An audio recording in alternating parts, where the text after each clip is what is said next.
realised that I'd made the mistake of my life. Really? It's a really severe mistake, isn't it? Yes, I'm still a bit upset about it all, really. Sean Ashby, ladies and gents. His angling credentials are unprecedented. He's been representing England at world and European level for nearly 30 years. So you won the World Champs. How did it feel failing the drugs test? Really? Yeah, Just get it away, and cut that bit out. It's his face. Look at him. Looking for an hole now. He's looking behind him, look. That's such a good prank. Was he 78? 79? I think so, yeah, that way. Cracking on now. So... He's going to kill us. I know he is. I've got some secrets out of you in this last 15 minutes, haven't I? Exclusive content, that, isn't it? Well, that went well, didn't it? Perfect. But I just chucked all the poles in the van and said, that's it, Mark, I'm not fishing again. So, I'd had enough, yeah, just... How did you do in that match? The Fishing Gurus podcast. Right, I'm going to come in. Bit of a different non-fishing topic. I've got a sneaky feeling I know what you're going to say to this because I've spent a bit of time with you. But aside from fishing, Sean Ashby, what other hobbies have you got? What other interests? What do you do? I quite like, would you believe, cooking. Do you? I do. Oh.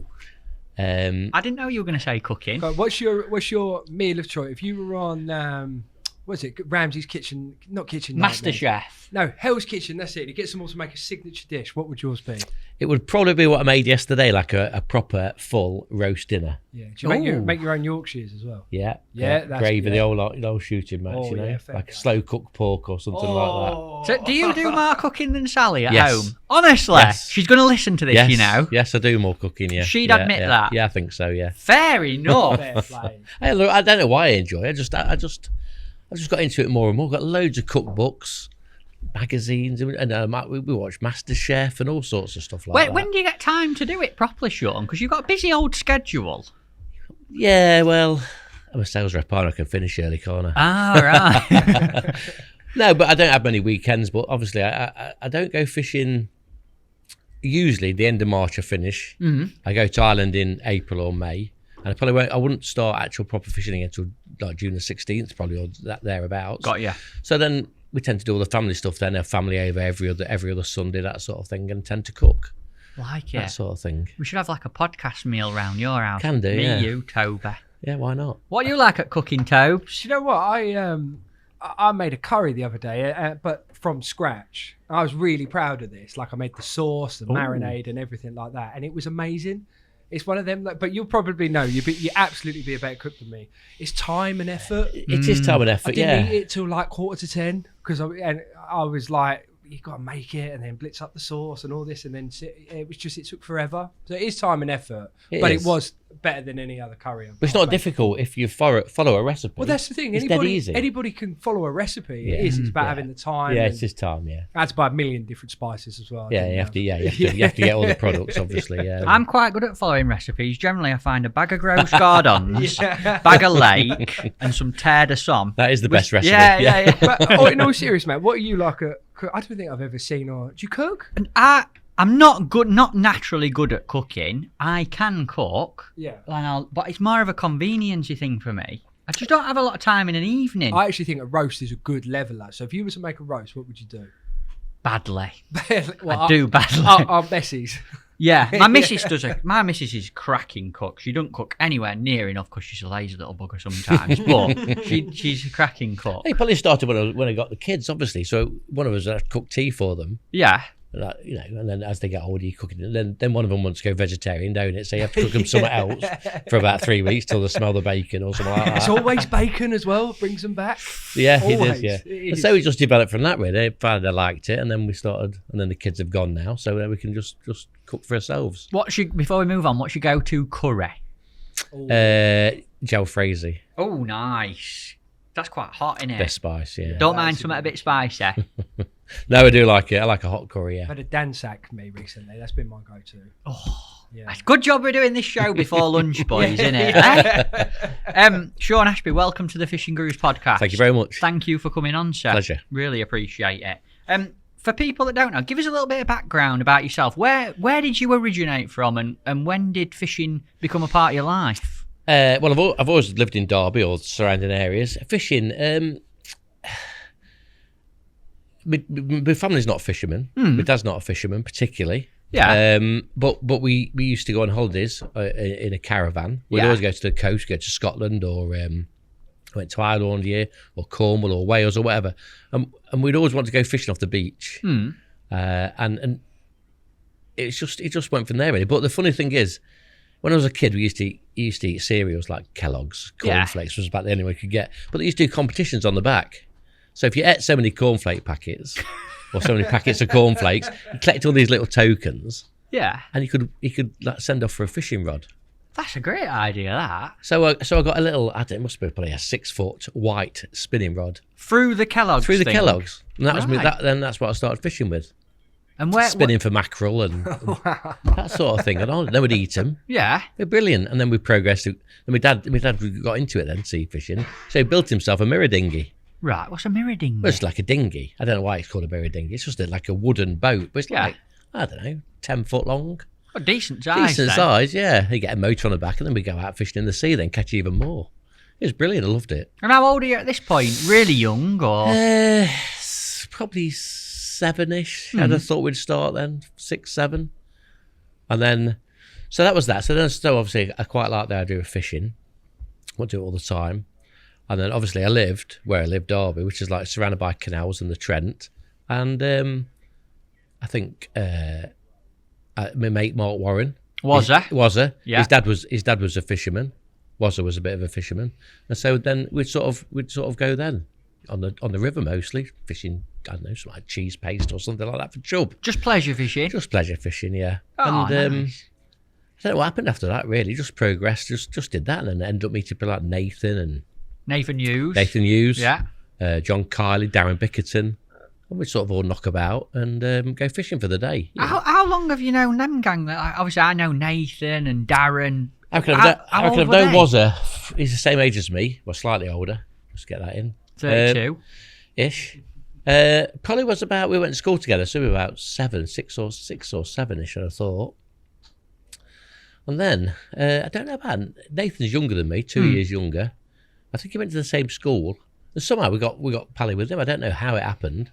And his mother used to take us fishing in the car, which is a bonus compared to going on the bike. Nice. Drop us off. But, you know, you'd go fishing for the day. You'd go out of your house at 6 o'clock in the morning with your rod tied to your frame of your bike and your basket on a little bit of a carrier thing. Out at 6 in the morning, come back at like 6 at night, and no mobile phones, no nothing, just disappeared. It's great. The countries. Yeah, brilliant, wasn't it? Yeah, really good. Different to kids now, isn't it? You couldn't do that now, could you? Well, you couldn't do it anyway. You get run over within about 100 yards, wouldn't you? Isn't it weird? We've had this conversation a few times on podcasts. Like, your generation growing up fishing is so different to someone who's just starting nowadays. Yeah, it's a shame, isn't it? Because I can still almost remember the first fish I caught at Gudgeon, you know? And it's like, these people that go to these commercials, nothing wrong with commercials, they probably saved our sport, but the first thing they catch is probably, you know, a carp or an F1 or something, and like, they don't want to go down to a Gudgeon or a roach, do they? They've all gone in too big too soon, haven't they? I think so, yeah. I think so. Interesting. You know, but you go all day and catch like 7 Gudgeon, had a great day out, you know? But yeah, it's different, What isn't about the competitive side of it? Obviously, you're really young at this point and you're already mixing with a little team of lads. When did it start to get competitive for you? I think the only thing I can remember is fishing an inter-schools match. I'd be about 14 or 15. And I can't remember how many schools there was a lot of schools that put a 4 or 5 man team in. I'm sure there's over 200 fish in this first match. Wow. It's on the canal at Willington and that area. And I caught 9 ounce and I come joint second. And that sort of the match? In the match, yeah. 9 ounce in a 9 200 pegger? Yeah. So you can imagine that most people caught nothing, did they? That's ridiculous. I thought I heard that wrong for a second. I don't know what the 9 ounce. I thought it was don't know, £9 or must have been a few Gudgeon, I suppose. Might have caught a roach and been really lucky. Wow. And that sort of set me off. I remember fishing like the odd little DAA club match and things like that. What's that? Derby Angling Derby Association. They're not about now, but that was the big one in the area Right. in them days. Right. And then what happened next? Well, my mother used to work with another woman, and they were just talking about the sons, I think. And he said, "Oh, my son goes fishing. He's in a fishing club." And obviously, my mum said, "Oh, my lad likes fishing. Oh, I'll ask him to take him." He lived probably a mile apart from each other. He's a bit older than me, Andrew Bacon.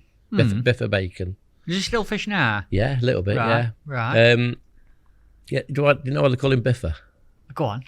Do you remember the Viz, Toby? What's that? The Viz magazine? The Viz? No. Oh, wasted my time then, aren't I? What is it? Fishing magazine? No, it's like a comic. Right. But it was like a comedy comic for adults. Okay. What was it called again? Sean? The Viz. What is it like? Adult as in boobies and stuff, or Not really, just like swearing and just generally stuff you wouldn't normally say in the right? street. A bit like Nuts magazine almost. No, isn't it? no. No, it's cartoonish. All right. Anyway, right. there was There you go. Oh, look at that. The Viz. It's still going, is it?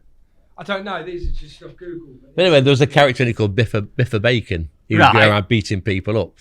And that's what he used to do. No, he's tiny. But we called him Biffa anyway. It's a good nickname, to be fair. They still isn't call it? it now. 62, I think he is. Still call him Biffa. Right. Wow. These remind me like they're like Beano, aren't they? Yeah. It's the adult version of the Beano. Yeah, I've it. seen Yeah. But it's quite amusing. Then things like that.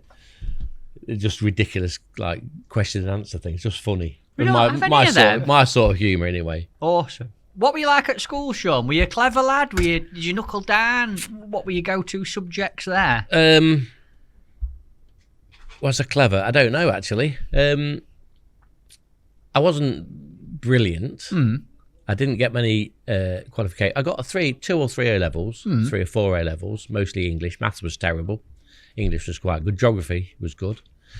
But no, I'd rather have been fishing, I think. I used to, bunk off the odd day to go fishing or Did you? whatever. Yeah. Lost interest towards the end, Right. I think. Right. It was, at that time, it was difficult to get a job because there wasn't any. It was obviously in the 80s. So I left school at 16 and I had to go on what they called a YTS, a youth training scheme, Right. which was where the government would pay you £25 a week and they'd place you in a job. But you didn't have a choice. It was more of a... I think you had to put down what your preference. I wanted to be a technical drawer. I was quite like art and drawing and that. I was dead quiet, as I told you before. So I ended up in the drawing office, at the electricity board, tracing electricity cables on new housing estates. That sort of dead boring. Nobody said a word in it. It was dead quiet. Tea lady coming up as 10, have a cup of tea, have a quick chat, back to it. Dinner, back to it. Just like total silence. Did you enjoy it? Yeah, I think I probably did. So I did 6 months. He had 6 months course. So I did 6 months and they liked me. So they took me for another 6 months. But the deal was that you had to go for job interviews for proper jobs, real jobs, So I went for an interview to builders merchants in the sales office. I didn't have any choice. I had to go to it. And then, and I got that job. What was that doing then? Ringing up, like builders would ring you and say, I want, 20 ton of sand to Alistry. And then I'd have to ring up about 3 quarries and get the best price. Put in a bit for the builders merchants. And then ring them back and give the price and take the order, hopefully. Ah. For a shy boy, that was quite difficult to start with. Right.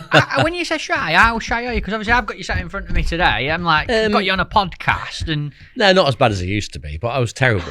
Really? When I was younger, yeah. You'd have never done this sort of thing? No, I couldn't speak to people and that sort of thing. So that's probably did me good, being thrown into a job like I'd never even considered. Yeah. So I did that for a few years and then I ended up getting a job with one of the suppliers that I spoke to, which was like double the money. It's like £6,000 a year. It's like, I'm rich, What I mean? I was on 25 quid a week about 2 years previous. Right.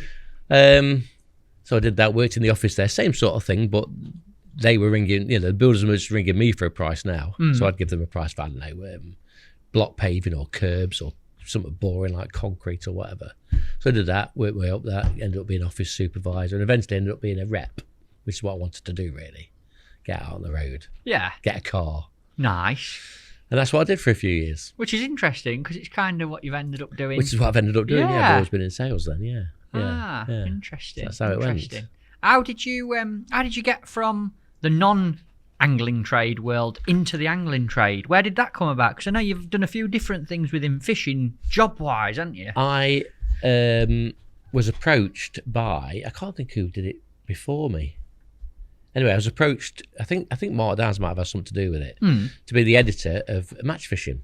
Right. So I went for an interview with David Hall, and we agreed that I'd go and do that.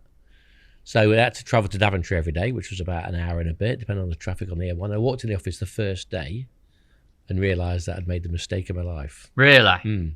Not good? No.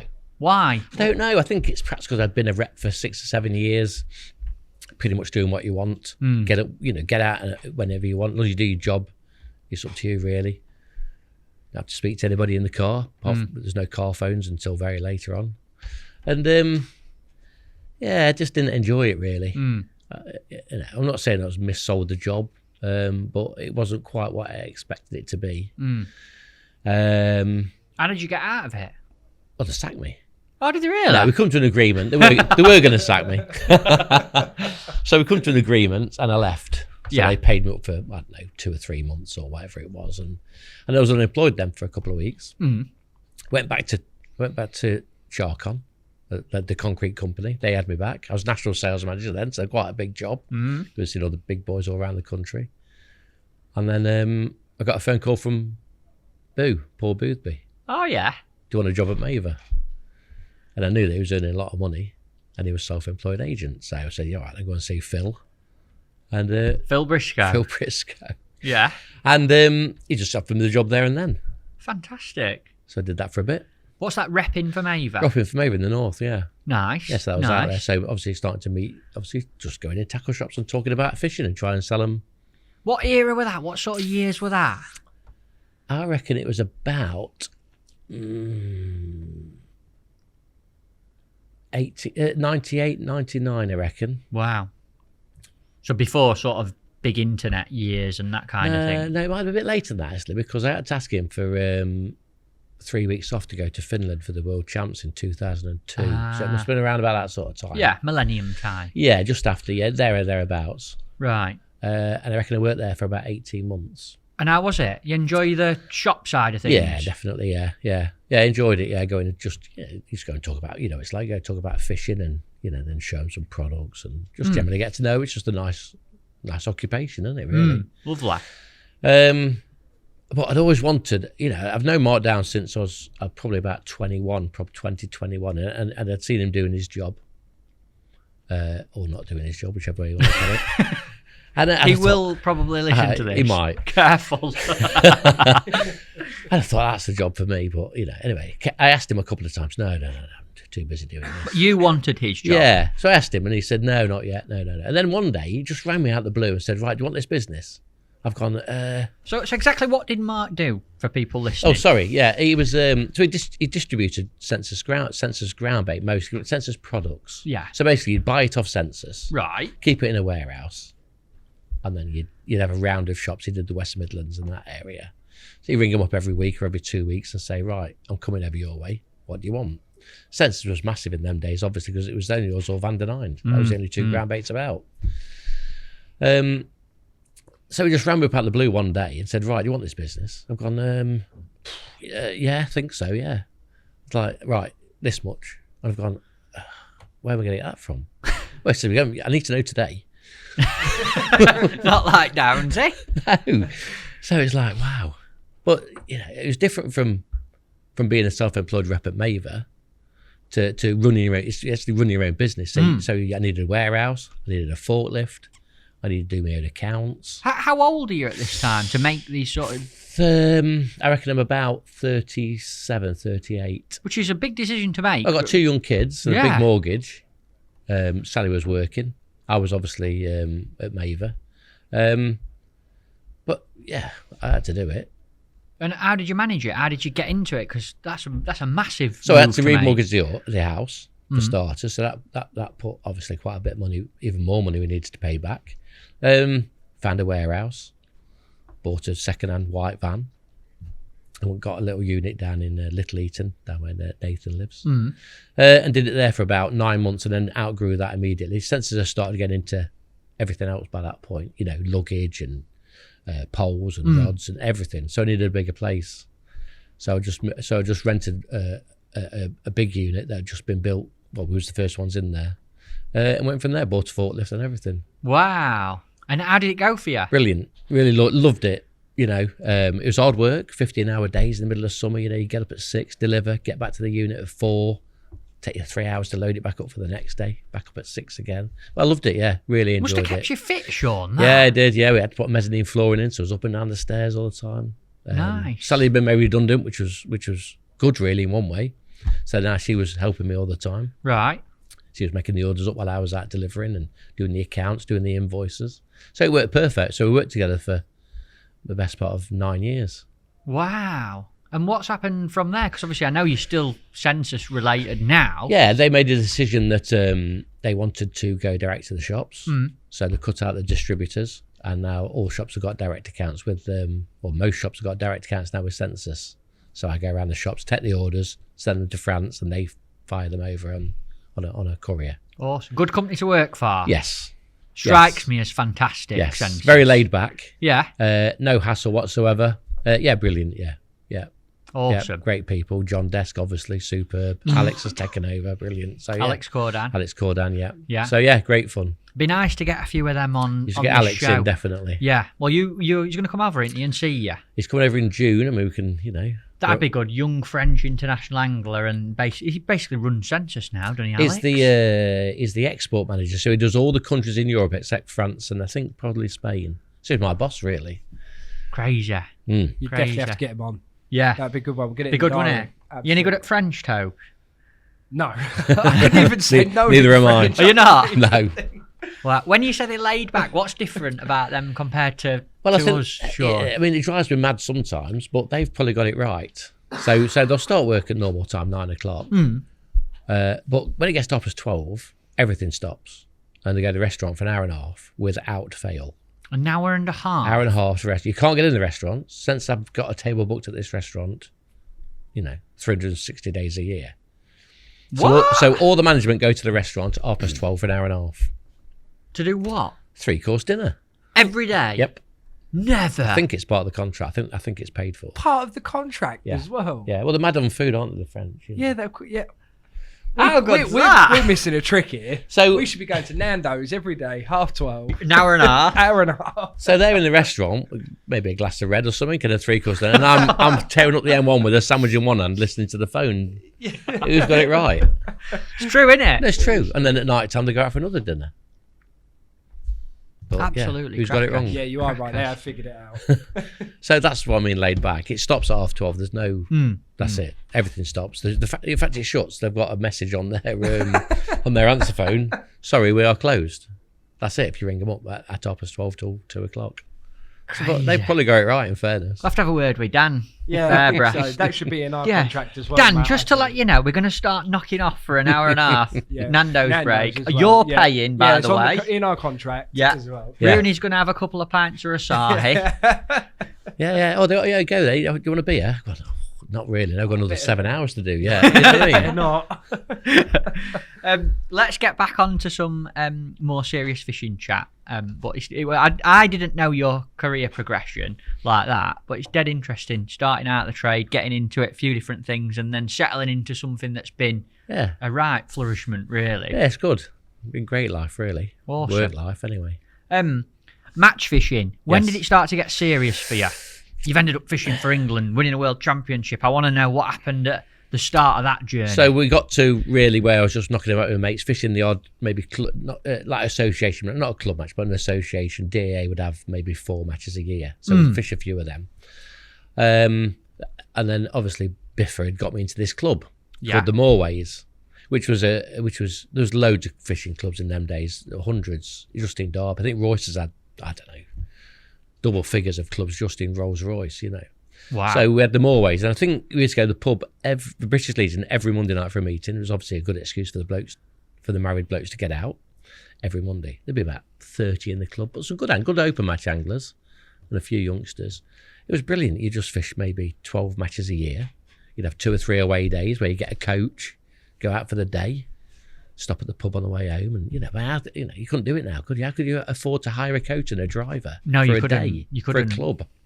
But what a great way of life. That's lost from match fishing. How appealing is that, Toad? Yeah. You don't. You're like an actual club. Yeah.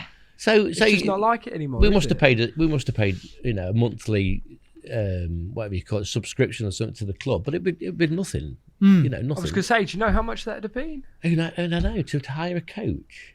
And like, you know, and you'd have to have a driver because it was all going to the pub. Yeah. Going to the pub on the way. But home. just the appealness of like, let's all get together So on you'd a all get Monday together. night. You'd have a right, like, oh yeah, brilliant, and a right laugh on Monday nights, and then you go on these coaches. It's just be funny. Wouldn't it? They've always got characters in the club all the time, you know. But there's good anglers as well. Taught me a lot about fishing, especially the river. Yeah. Love the river matches. All on the Trent, most of them, sure. Most on the Trent, yeah, because it was local. So we'd have some on the Trent, we'd have the odd one on the canal, and then we'd have the away days. You'd go to the Witham maybe, or maybe the Welland or something like that, Right. and just book 25 or 30 pegs. And of course, it was all an aggregate thing for the club shield or whatever it was, in all sorts of silly things like that. But it was really good grounding, I reckon, for like a young angler. And how did you do? Obviously, well. Yeah, it got better, I suppose. Yeah, I remember. Like winning a match at Cutterbrook on the Trent with like 36 spanner barbel on like a waggler and things like that. Wow. You know, only small ones. And yeah, it was really good. Really learnt loads off the anglers. Some real good anglers there. Who were there anyone in the club who I'd know or we No, just good local. You know, you imagine the Trent opens, they'd be sold out before the season even opened. 200 pegs. So all the good club anglers had fishing, plus everybody would come from everywhere to fish the Trent because that was the place to fish. So yeah, they were just good club stroke open match anglers. And what happened after that? What happened after your club fishing? Club fishing joins another club called the Dry Net, similar, same thing. Won quite a lot of those, and then somebody must have spotted us or mentioned it, and I'd started to fish for Derby, asked to fish for Derby AA. Right. So joined them. I just went on from there really, fishing, you know, winter leagues. Yeah. And any other sort of there was quite a lot of knockout, all sorts of things in them days. But winter league was the big thing. And then you'd fish all your other matches, like the DA, you'd have a summer league on the Trent, there'd be a winter league on the canal.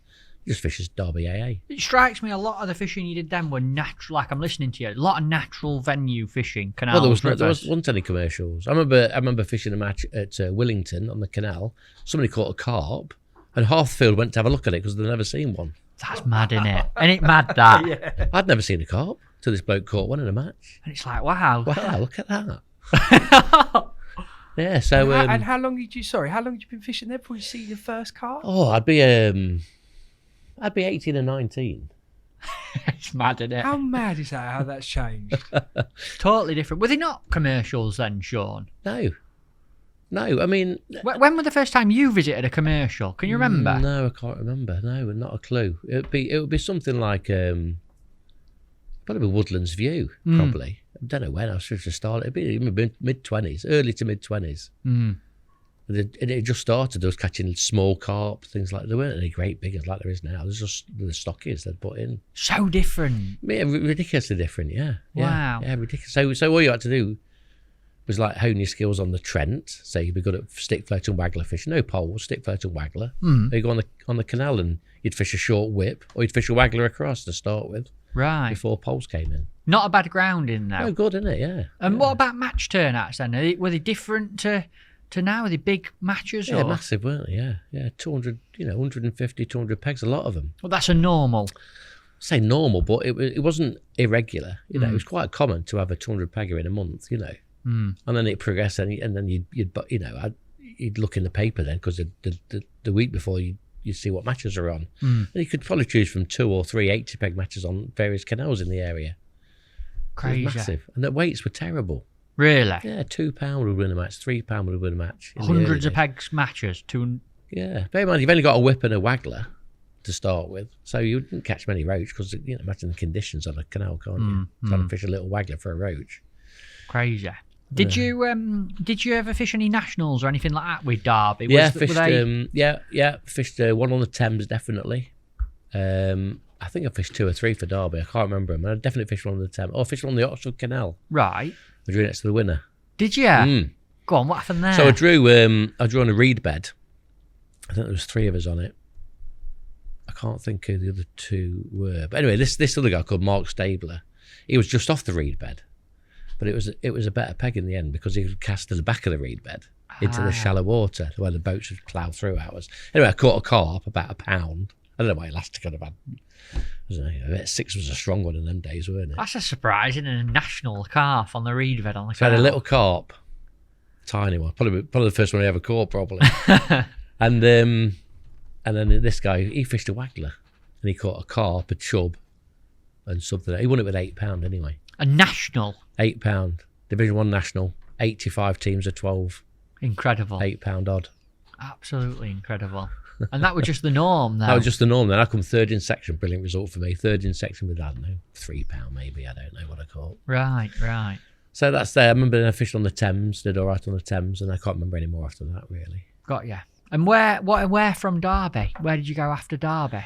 So we fished, so we had a big winter league on our water, 15 teams of 12, and Starlets somehow got into our league.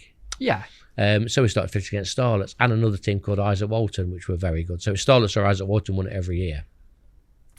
And so we started fishing against them. Like I said, there was me, Nathan, Wazza, Nathan Hughes, Mark Warren, Bicko, Darren lad called Bickett. Dave Smith, lad called John Kiley. All great little canal, good canal anglers. Is mostly. this Derby or Starlets? This was Derby. So you got a little gang at Derby. Yeah. And then Mark came in, as Mark does, split Derby. We was getting a bit too good. We was like beating them on canals and stuff like that occasionally. So he thought he'd perhaps break the team up. So he invited me and Nathan and Wazza to join Starlets. Mark Downs, this is. Well, you can't say no, can you? And how young are you at the time now? I reckon I was 22. Very young. I was the oldest one out of the lot. Well, Mark was the oldest one, but Right. so I was 22. I was the captain of Derby by that point. So I was 22, and so we left and joined Starlets. I remember somebody said, I won't say what it is. Oh, it says you'll never fish for them. They just want you just to break Derby. You'll never fish for Starlets. Who said that? Somebody.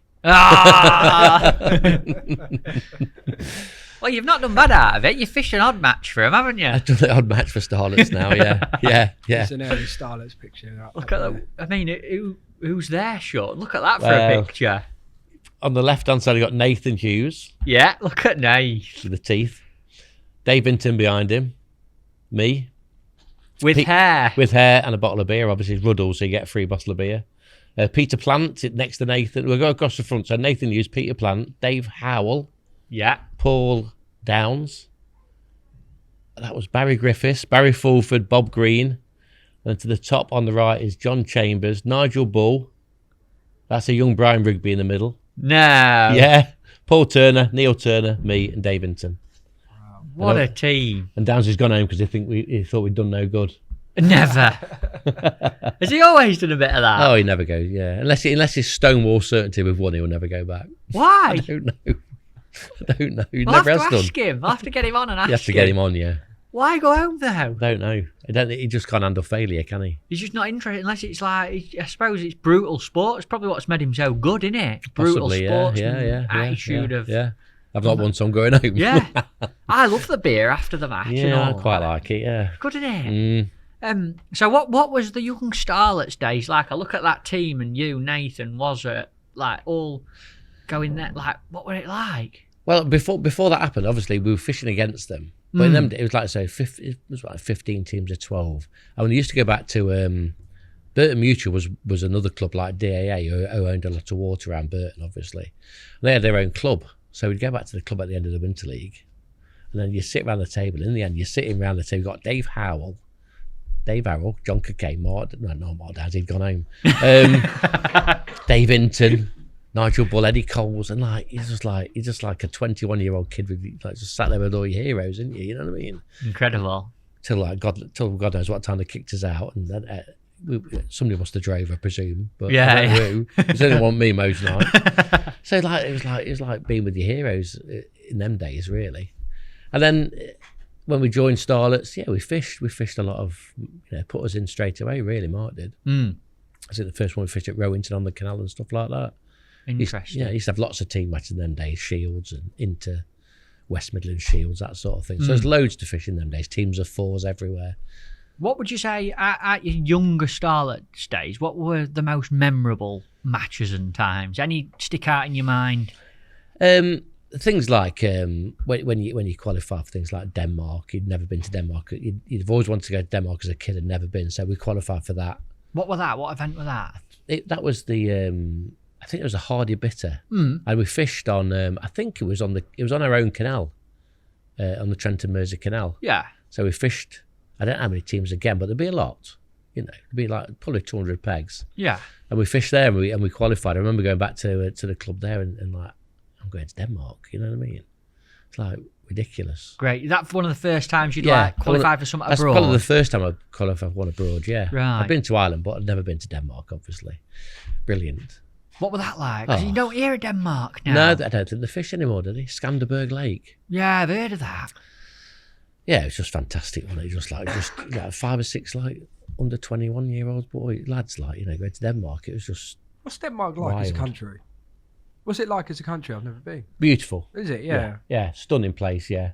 There's not that many people live there, or there wasn't in them days. So it was the Skanderborg Lake's just stunning. What really. kind of fishing were it, Sean? What did you used to catch there?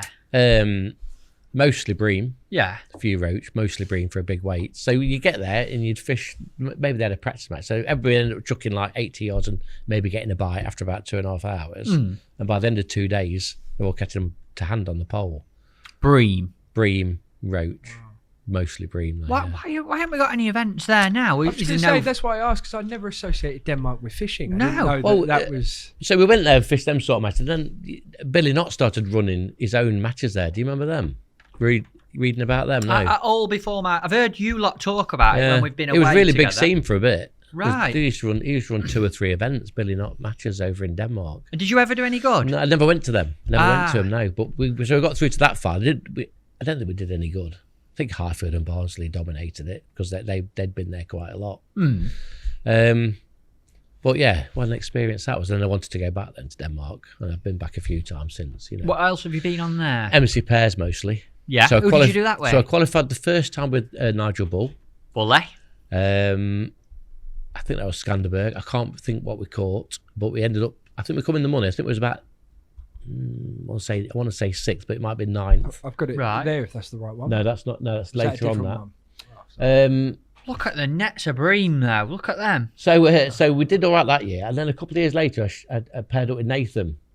Right. And we went to Skanderborg again, which is not there, I don't think. Anyway, Skanderborg, and we come 4th or 3rd. 3rd, I think we might have been, me and Nathan. I think we qualified on the Oxford Canal, I think we did. Right. Yeah, we come 3rd. And then I think the year later we qualified on the Gloucester Canal, went back, and that's that one. That was at a place, I think it was Silkeborg, that. Wow, look at it. And Nathan did well both days. He did really well first day. I think he had 82 kilo first day, Nathan. In 5 hours fishing? 5 hours. Oh yeah, on a like a butt indicator, straight lead. What did you do? Throw your ground bait in and then chuck a bomb on it? Catapult loads of balls. Just chuck your bomb out, set it all up, fire 2 or 3 balls, and the indicator will go up, and you got one on. You use carp rods, carp reels. Proper bagging. Yeah. So I think first day, I was about, I can't think where I was in the section, but it was a good section and a bad section, and like I drew the bad bit, the bad half of the section. Right. And I come about, I don't know, might have been 6th or 8th, I can't remember, in my section of 20.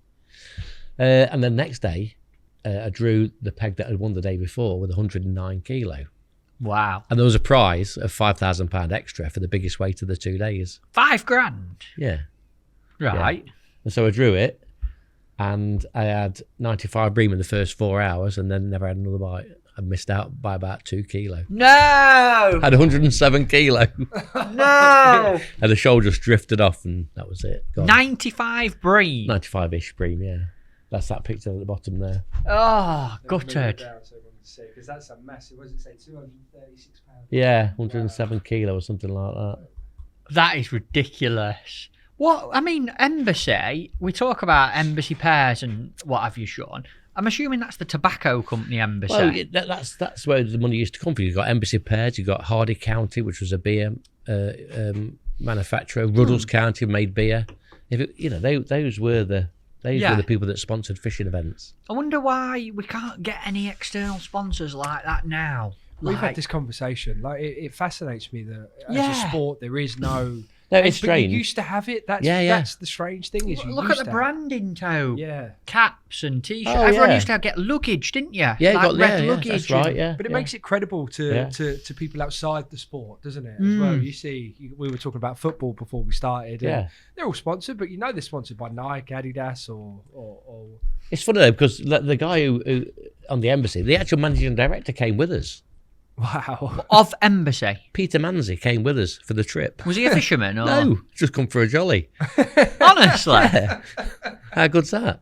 That's like the owner of Nike just coming along, Yeah. isn't It's it? coming along. Yeah. Yeah. I can watch the game. Don't watch football. Did he just love it? Did you love the He crack? loved it. He was one of the blokes who talked to everybody. He liked to drink, obviously liked to smoke, obviously, and Yeah. he just got on with everybody. He was brilliant. Yeah, Wow. really good. Yeah, still see him now. But yeah. I suppose like it all links to what we've already spoke about. Monday night meetings, getting together at the club, the local pub, the working men's club. It's all that. And I Having think- a drink, I- having I- a smoke. Yeah. I know we've had brief conversations about it, but I'd like to hear your input, Sean. Why do you think fishing as a sport lost that over time? I don't know. That's in the your bit, opinion. Yeah, that's the bit I like the best. Not like the best, but that is all part of it for me. There's no point just like weighing in and going home. I have to go back to the pub and have a couple of pints and have a laugh with whoever I'm with. You know, Yeah. we always have good fun in the pub. You'll see in Ireland, you just never stop laughing. You know what I mean?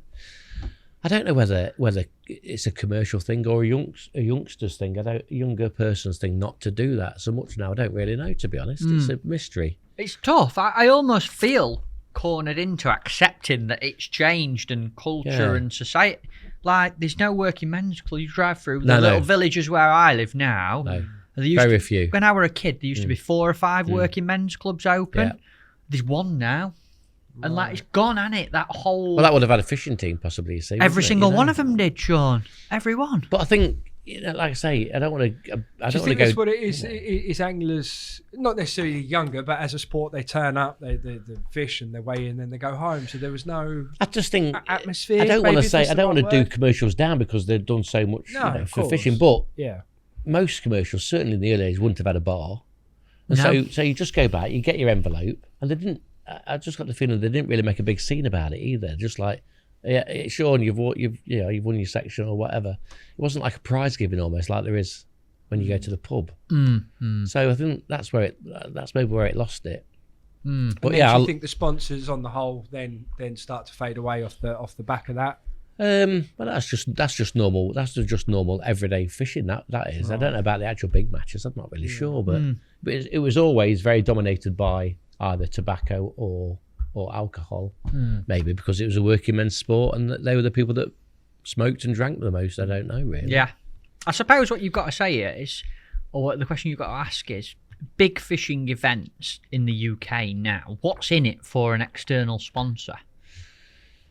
Like who, we've got betting companies that sponsor things like Fisher Mate, only really Fishermania. Only Fishermania, yeah. Yeah, The others haven't really. It's all within the industry support, isn't it? Keeping it up. yeah, it is really. But isn't what it? is in it? What's going to make a Reebok come and sponsor a fishing match? Or, I don't know. Maybe they've never been approached. They've probably never even heard of fishing Reebok and people like that. I often thought like maybe Yeah, maybe it's. just we've never really sort of tapped into that and asked them No. because we don't. Maybe just we think they're too big to even bother with it. The numbers are there.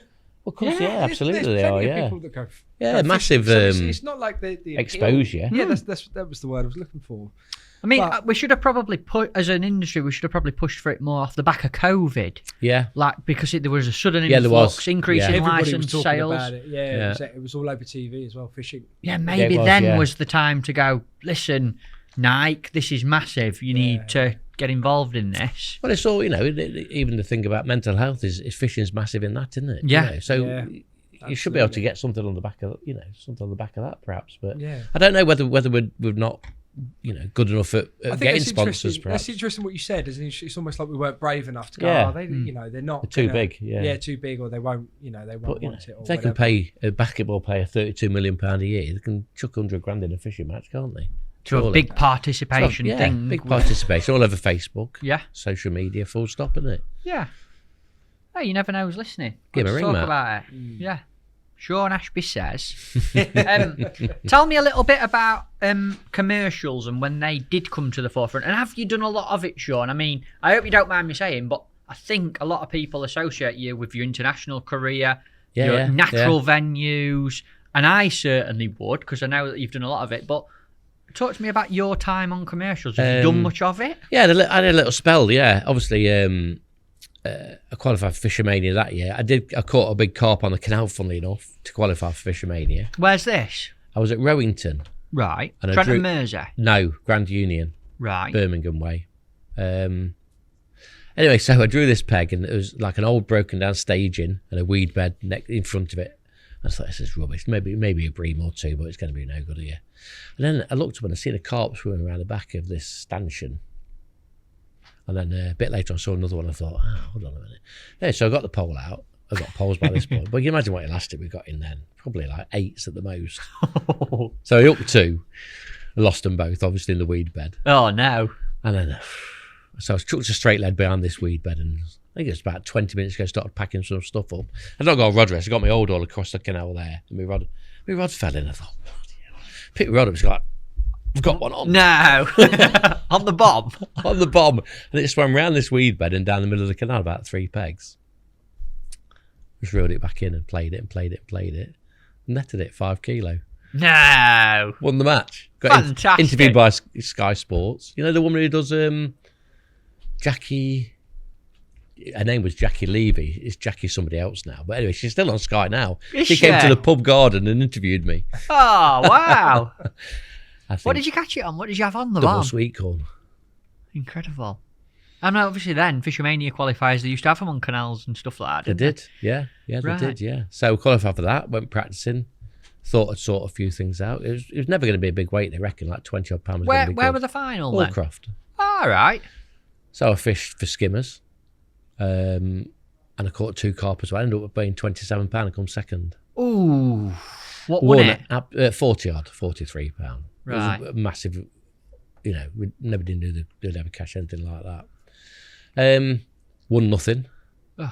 Not a bean. We got a nice trophy for the biggest fish, that's all. Right. And then I started thinking about, maybe going on commercials. Hallcroft it got carp in it, obviously not loads. It wasn't like they are now. I mean, what year was that? 95, I think. Long time ago, that. Long time ago. And then I think, commercials just started then, so there wasn't many though in them days. It was like moorlands and woodlands were virtually next to each other. They were the biggest ones. So I never thought I'd been to moorlands, but I looked in my scrapbooks and I've got a couple of things in there where I've caught some fish at moorlands. Yeah. I can't even remember going. We used to go to woodlands quite a bit. At Droitwich. At Droitwich, yeah. And how did it compare then? How did commercial fishing there compare to now? It was obviously the weights were lower. I did catch £100 in the Super League, and that was, £100 was quite a big weight in them days. There weren't one with £100 very often. 60, 50, 60, £70 was a good weight. So I remember winning £107 then, and then I did that for him. Quite enjoyed woodlands, fishing with worms and casters mostly on the bottom.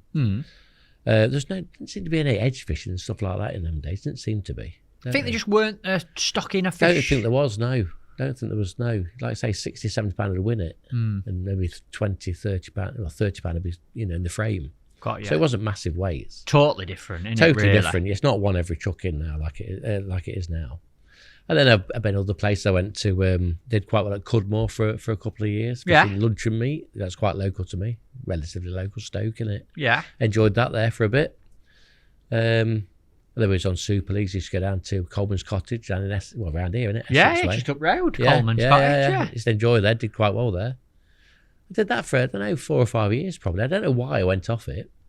But I just did. Did you ever dabble at Whiteacres? Because obviously so many people come on this show talk about Whiteacres. Yeah, I went to Whiteacres probably for about 5 or 6 years, I reckon, from about 95 to 2001. And I actually won the Milo in 2001, I think it was. Awesome. Won the festival. I don't know what the prize was, £3,000, I think. What is it now? Still same? I think it's still same now. About £3,000, yeah. And the same year I fished the first UK carp champs, which was, I can't think of the venue. One was Makins, definitely. I think one was maybe Gold Valley or Willow Park. And there's definitely one at Hayfield. And I'd just been selected for England, and I come second in that, and I got beat on weight for winning that one. Who won it? I think it was Rob Jones. Right. Right. It didn't move by a lot. Ridiculous, like £2 or £3. Oh. I think it was. So you could have won Whiteacres Festival and the UK Champs all And together. Fishermania. So I And come second. Fish Out. So I come second in 2 out of 3. Sure, you basically nearly completed commercial fishing just having a few years at it. Yeah, it's close, wasn't it? Yeah. So I think the commercial thing really finished as soon as I got picked for England in 2001. I reckon that must have been the end of it virtually. Right. Apart from maybe a Super League or 2. I can remember you having a good run at Tunnel Barn. I always remember I forgot reading about Tunnel, yeah. reading magazines. Yeah, Tunnel Barn, yeah. Beautiful, yeah, great place, yeah. One that sticks out in my mind, you did a feature. I'm sure you did one on bloodworm fishing at Yeah. Tunnel. And it was when the water levels were really low and you were fishing bloodworm and feeding it in leam, catching F1s. Catching F1s on bloodworm, yeah, we got it sorted for a couple, for a year at least, maybe 2 years. And they really I don't know if there's a certain size of F1 Yeah. that liked it, because they can't catch it now, because I know they keep trying. But yeah, it was perfect. So you'd put 2 or 3 balls in, catch one, put another ball in, catch another one, and it was quite technical, you had to just keep feeding all the time. But yeah, I loved it. Yeah, really Awesome. good fun. You've got a bit of a story about Tunnel for us, haven't Tunnel, you? yeah, not a very good one. Go on, tell us about this. So yeah, the water level's really low. So we're sitting on the bank instead of the platform, and it was an open match damage on it, maybe 40 or 50 people on it, and I'd caught really well. I remember balling it in. So I was aboard it at that time. So I balled it in, and I was catching really. I thought I've got nearly £50 here, maybe more. Yeah. And they come round to me, said, "What's best?" I said 45. I thought, got that. So as I've got my net out, I usually shuffle them down to the bottom of the net, and I got the top ring in my hand. I've had to climb up this steep bank, and as I've climbed up, I've slipped. The rings hit the bank, and bounced it out of my hand. The net's turned round, all the fish have gone back in. And then the weighers are in the water, like trying to catch all these fish. I got like £15. I said, "What's the point? Just put them back." Did you say any other words at that point? I don't think so. Damn and blast it, perhaps. Have you ever had any weighing in or net design? Have you ever had an hole in your net or anything like that? I have dreams about stuff like I that. know a man who has. Go on. You not heard about Cameron? No. Go on, tell me about that. So we obviously we're in Ireland. We're obviously like maybe, I don't know, 6 years ago now. So we fished this match, Mal Scott Memorial. Yeah. He's desperate to win it. We've all won it. We've all got his names on the trophy. Those that want to win it. Bob's got it. Rod's got it. I've got it. Nathan's got it. You've all won. Paul Beesby's got it. It's Rod's dad's match, Yeah, isn't it? Rod Memorial Scott's match, yeah. dad's match. And so Cameron's doing really well. And he's desperate to win it. Really desperate. So he's drawn a place called Bower Island, which can be brilliant or can be rubbish. But, Okay. So he's drawn. There's only 3 of us there, or 4 of us there. I'm on the other side of the bridge. He's on this bit, the best peg 5. Cam's on the best peg. Yeah, I know, You're it's hard, joking, isn't it? I aren't know, you? first time ever. And I've got the scales. So I've gone to them at the end of the match. I've weighed Tony Green in first. She's got 21 kilo. I've looked at Cam, and even Cam's gone, "I've got this." I'll never forget. He's got his net out like this. And halfway back, he's like, looked at me like a bit strange. I said, "All right." I said, "Yeah." He's got 1 bream and a perch left in his net. He said he's got at least 30 kilo. We've lost a lot. Just a hole in it. Just a big, massive hole in his net. Yeah. Oh my God. Cost him the festival, cost us a load of money. Oh. And it's getting his name on the trophy. And it's quite a long way. It's the furthest trip out from Enniskillen. So I had to drive him back. It's about, I don't know, 35 minutes it is. Oh. In total silence. What did he do? He's not really that emotional, Cam, is he? Oh, he But was. What did he? Borderline, yeah. He was Really? always upset, yeah. Gutted. Yeah, absolutely gutted, yeah. Yeah. And I suppose you guys didn't give him any sort of. We never really hassle. mentioned it. It just got louder and louder as the more Guinness got sunk in that night. He was all right at the end because he could hardly walk, could he? Anyway, he won it about 2 years ago.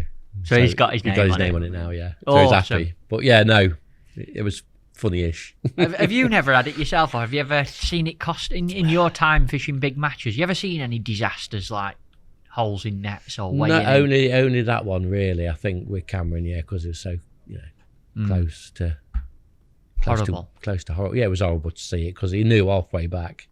But have you not seen the video what Adam Wakeling did to him the other week? Incredible. Because that was all based on the fact that he had a hole in his net. I don't know if you could find it on Facebook. Go on, I'll have a look. Have a look. What am I Is looking it on for? Cam's Facebook? Adam Wakelin's. Adam Wakelin Or fishing. Simon Jones, I can't remember. Both of them probably. I think it's on Waco's. But Do you know where it is? You could send me a link. let me have a quick look on my phone. Yeah, Excuse that might me. be- Excuse me, But folks. this sounds like it's warranting the time to. You might need a bleeper on it. Yeah. Yeah, it's absolute Tove. It's absolute gold. I watched it, I reckon, 30 times. This is all based on the fact that everybody knows he had a hole in his net in Ireland, you see. Or Waco certainly knew, because we've chatted about it in the past. Well, we can't not watch it now. We've set the story up so nicely. I'm just trying to look now. I can't think when it was. It was about 6 weeks ago, weren't it? I I'm reckon? surprised. Again, I'm surprised that doesn't happen more often. I think Kind of. certainly me and Cameron now check our nets before we put them in every match. Yeah, not necessarily. Maybe maybe this is just me being clumsy, but like not. I've been to a few matches now when I'm watching the weigh-ins and that, and it's like just cause sometimes it just happens. Like you said, the one where you slipped and dropped it and they all went back. I am surprised it doesn't happen more often, No, it especially if doesn't. you're fishing out perhaps in the water. How do I send you a link, Tobe? If you go on Cam Hughes Fishing, it's on there. Is it on Cam? Yeah, it's on Cam. It's absolute gold. You lot who are listening need to stop. If you're sat in your car listening, when you pull over, stop and watch this at this point. It's absolutely fantastic. So he's got a reputation about his holding his net. Yeah. He's sponsored by Darwin, the same as Adam. And he always wants to weigh in, Cameron, because he wants to get to the pub as soon as he can. So he's run off with the scales. He's got to weigh all the pegs in, all 20. Okay. So Adam's now got a spare net. So he's pulled his net out and took it 4 pegs down the bank and put his empty net in Cam's peg. That's genius. Just- Absolutely. It's funny Waco anyway, stuff like that. Have you got it? No, I haven't. I can't get onto Facebook. It's He's mad, Get it Baker. on. Yeah, he's funny. He is hilarious, Yeah, isn't he he? is, yeah. He's nuts. Yeah. He's absolutely nuts. Look at him. Are you on? No. See if we can get it on. Try and do with me. Mark did it. Maybe we'll do it afterwards. Or I tell you what we could do if we have a little tea break, I might be able to get it then. Go on then, we'll have a Play tea it. break now. Should we do We'll that? do it, yeah. Yeah. Yeah, excuse me, folks. Right, we've got a brew. We've found the clip. Hit the big button, Tobe. Let's have a little watch of this because it's gold, honestly. Is the sound on, or I'm doing it. Hang on. I don't know if I don't think it's got sound. Probably. Oh, it has. Oh, has it? It should have. He might get away with it. I think he's. He- Yeah. play it again. Play it again. Just watch him. Watch. He's got his net. He's waiting for them to pull back, isn't he?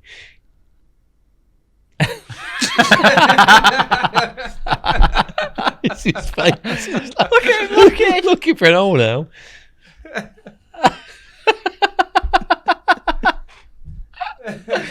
He's looking behind him. Look. That's such a good prank. Still looking. Look.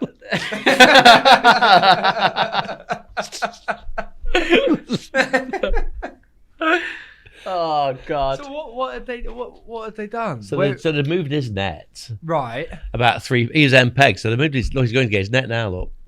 So Waco's got the same net, so he's just got a spare net and put it in. I see. It's Waco there. Look. Absolutely fantastic. Now he's going to get his fish out. That's so good. That is so funny. Have you ever seen any more disasters? Have you ever seen anything like I that? can't think of Sean? anything like that, really, to be honest. I remember it wasn't a disaster, it was just a funny thing. It was in Ireland, fully enough, and on the Mel Scott match we've just been talking about, and I'd won it.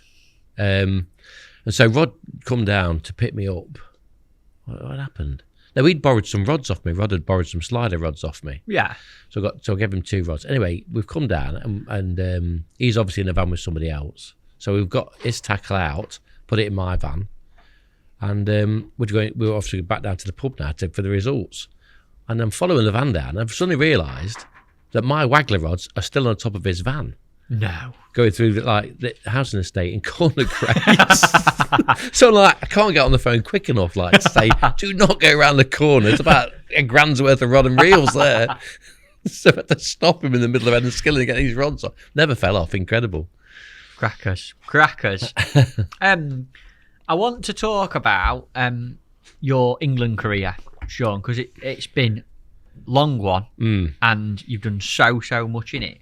When did that start, and how did you go from your, successful UK domestic fishing to getting selected to represent the country? Well, obviously I've been doing well. Various, obviously started on canals, progressed to rivers, did the commercial side for a bit. So I was doing quite well. And then, again, I can't think, it must have been mid-90s, 96, 97, something like that. I got a phone call from Dick Clegg, wanted me to go on a home international at Cardiff Docks. Obviously I said yes. So we went there. It was small fish fishing mostly. I think I won my section first day with about £6 or £7. Nice. And second day I won the match. Not a bad debut, is it? All right. I roomed with Will Raisin, would you believe? He was about 6. No, what would he be? I'd be 27. He'd be like 18, wouldn't he? I thought, wow. Something like that. So we roomed together then, even then. Did you know him at that point? I think I'd met him once before. He gave me some pizza on a canal match. Really? It was the Browning Pole final. Is it Soudley or Church Eaton? Yeah. I was one side of the bridge and he was the other. He got his tartan hat on. You were famous for that one, yeah. He come wandering through. He said, "Yeah, a bit of pizza." Been all right then. But yeah, so I roomed with him. We got on really well, and obviously I come second by a few ounces, and it went from there. So I did Cardiff Docks.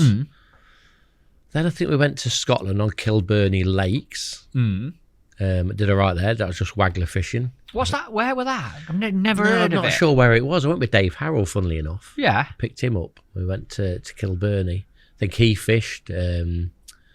Stu Conroy, Tommy Pickering, Dave Harrell, Mark Lucas.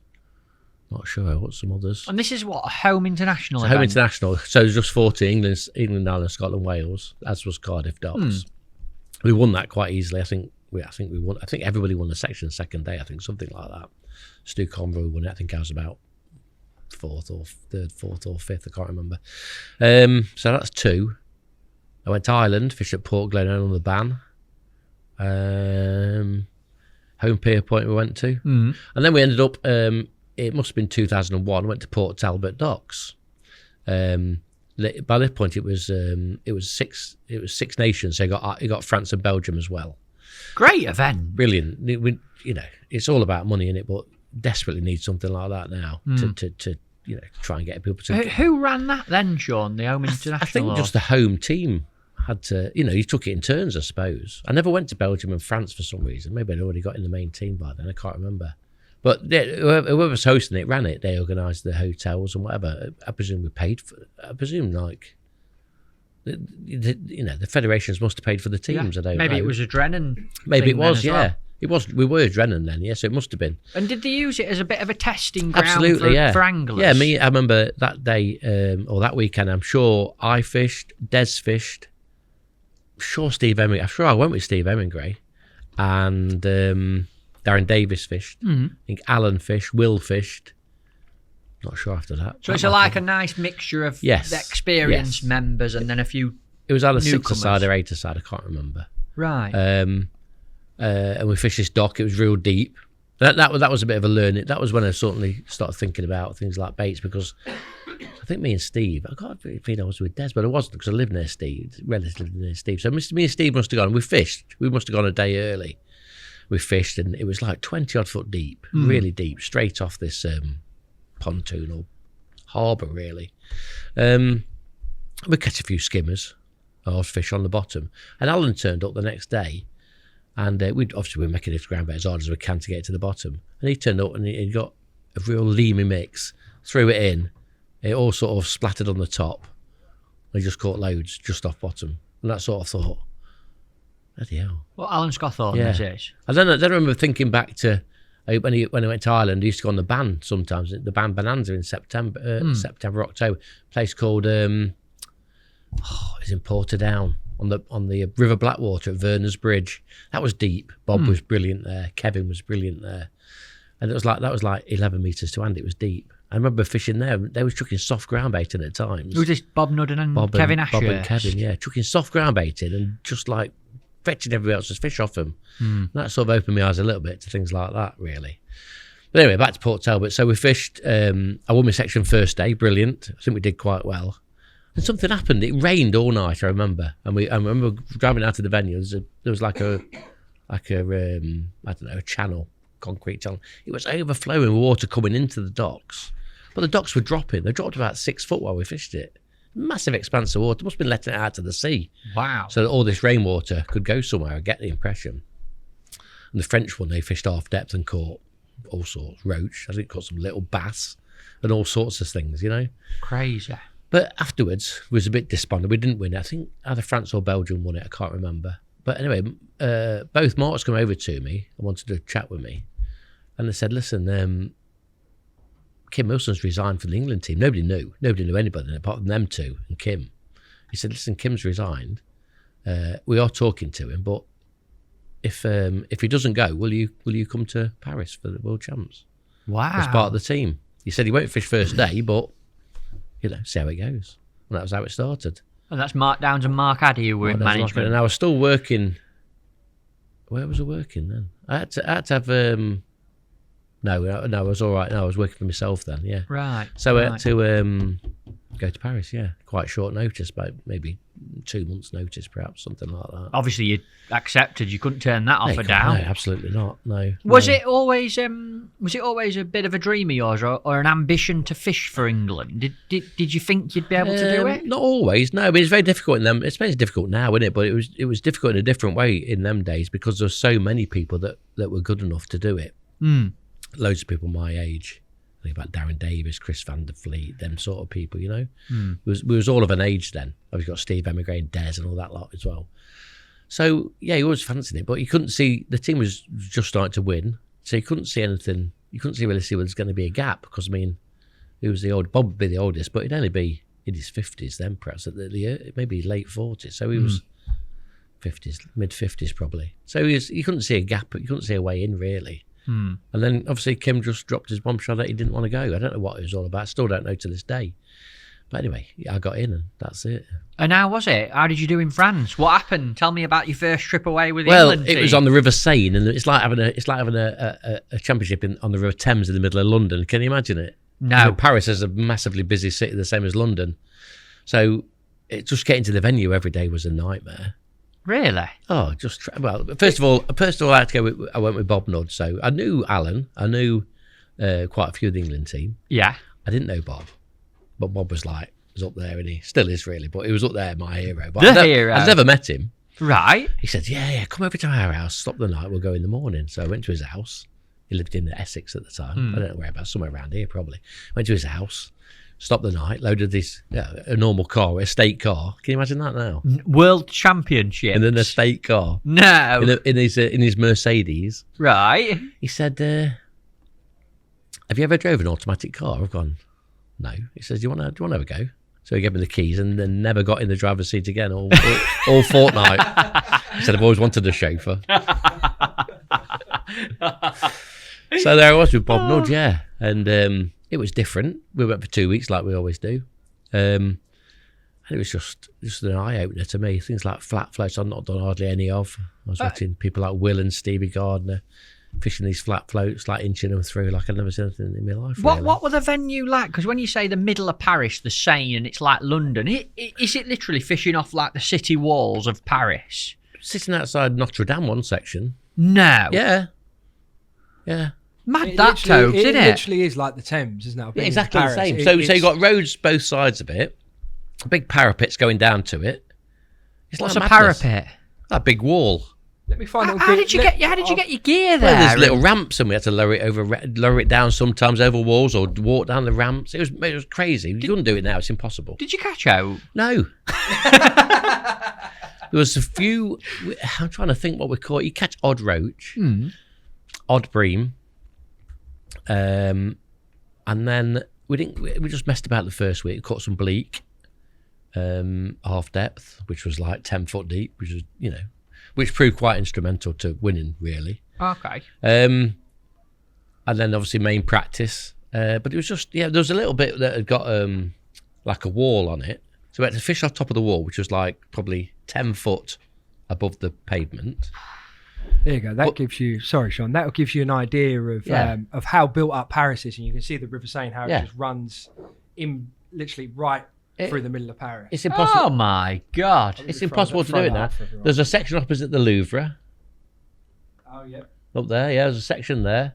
Alan, that little split arm off there, Alan was up there. Notre Dame's somewhere around there. I'm There, sure look, Cathedral Notre Dame. There you go, yeah. Yeah, there's a section there. That bit there, that bit sticks out there. Alan was at one of them arms there, second day. Right. What a crazy world championship. Oh, madness. That's mad, isn't it? Absolutely. It took us, we stopped about, I don't know, not very far outside of Paris, and it took us like an hour to get in, an hour to get out. Imagine rush hour both times, isn't it? Mm-hmm. It was real difficult fishing.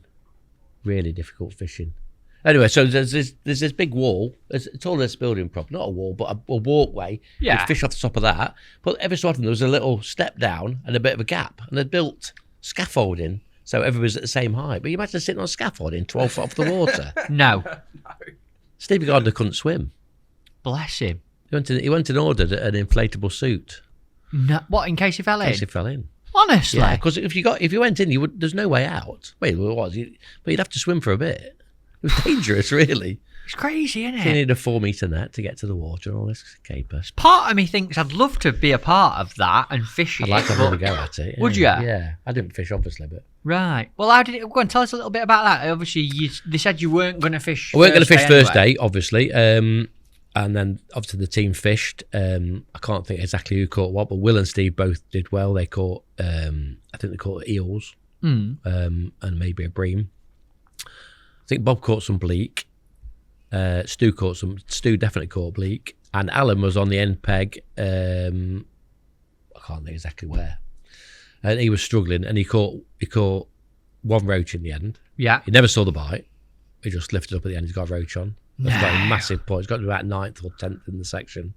But Birmingham was like 38, maybe fishing 40 teams, one section. So they said, listen, you can't, if you want to fish, you can take Alan's place.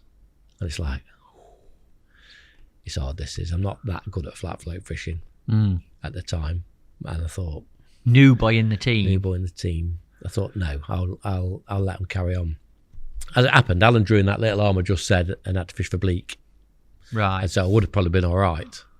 He did well. He caught some bleak shallow. I know Bob caught 9 bleak second day, caught about 6th in his section, something like that. So it was rock hard fishing. Rubbish, yeah. Some dry nets and all sorts, yeah.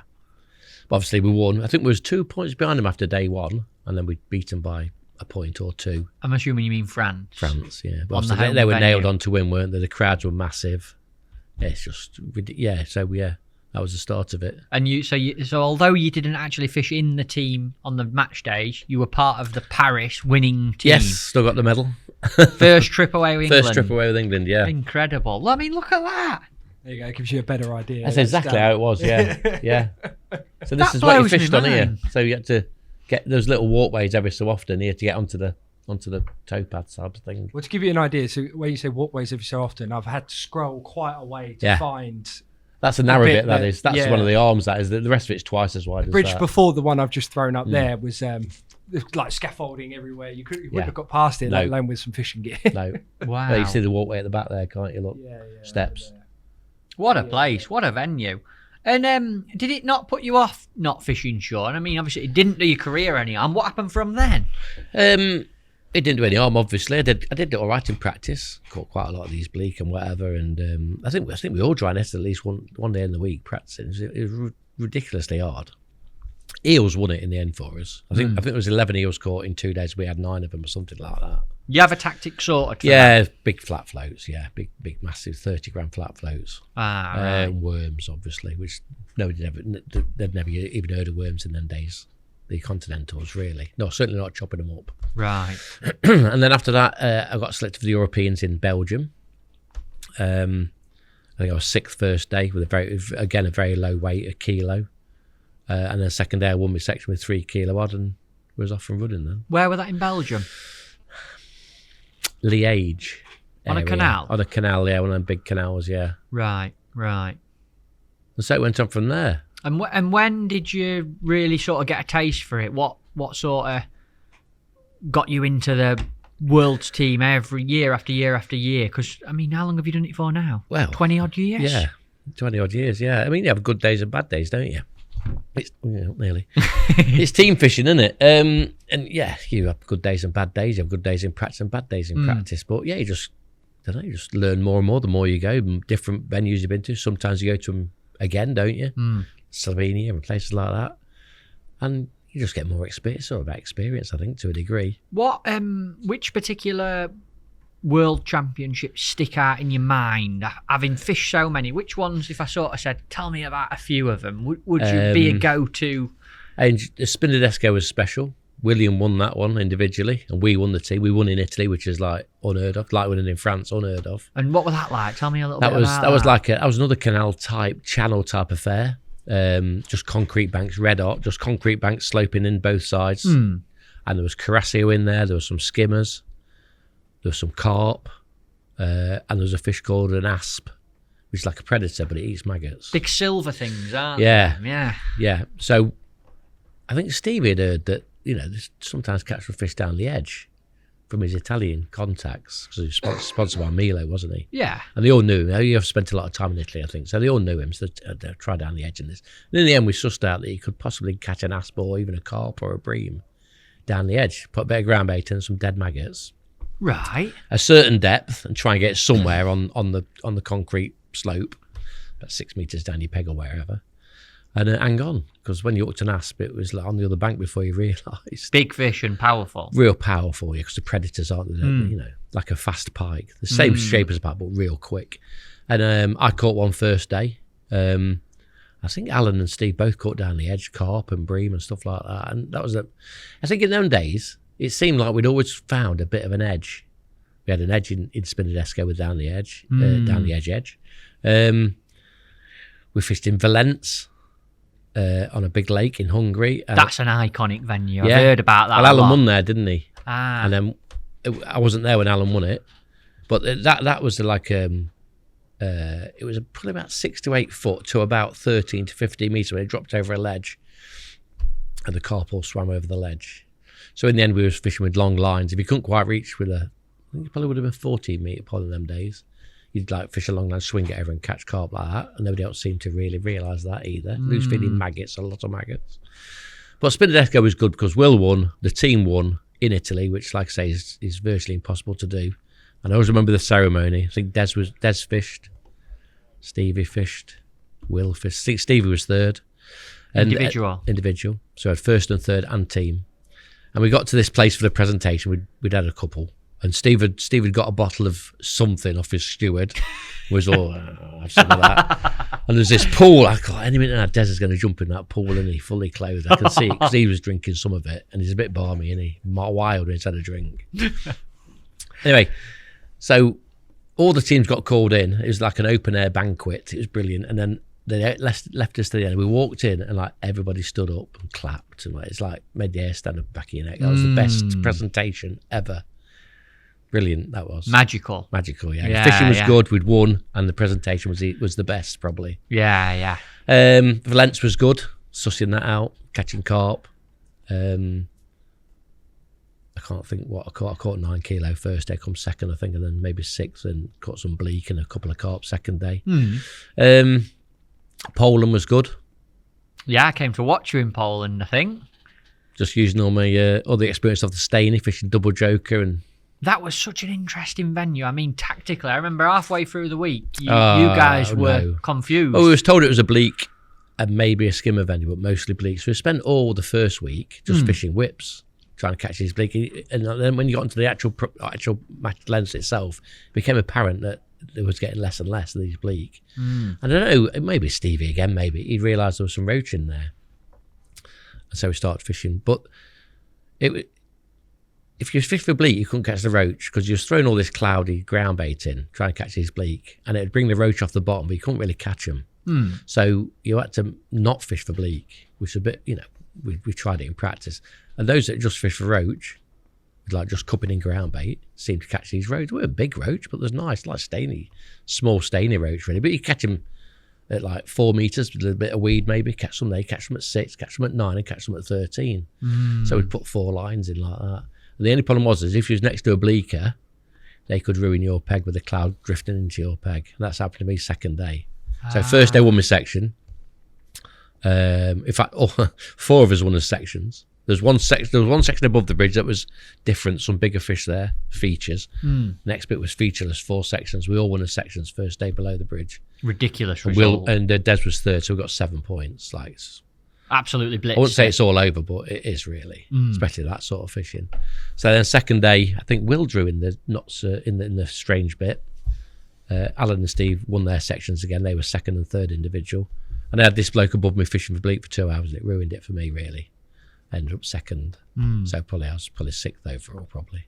Right. And then the next one is like last year, Spain. What a venue! Probably the best venue. Well, it is the best venue I've ever been to. Yeah. Without a shadow of a doubt.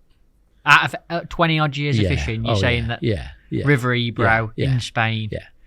When you can catch 500 bleak and do no good with 18 kilo, you need to catch 20. It's like absolutely nuts. Madness. I want to ask you a couple of questions about Poland before we talk about Spain. Why was the throwing the bleak stuff in so detrimental? It's a big canal, to put people in perspective.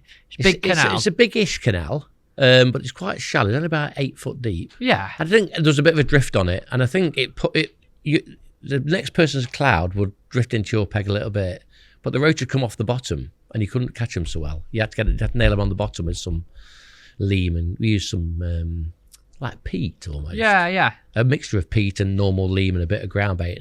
But you need to catch them on the bottom or just off the bottom. Right. You couldn't catch them this far off. You get odd uns, but it wasn't right.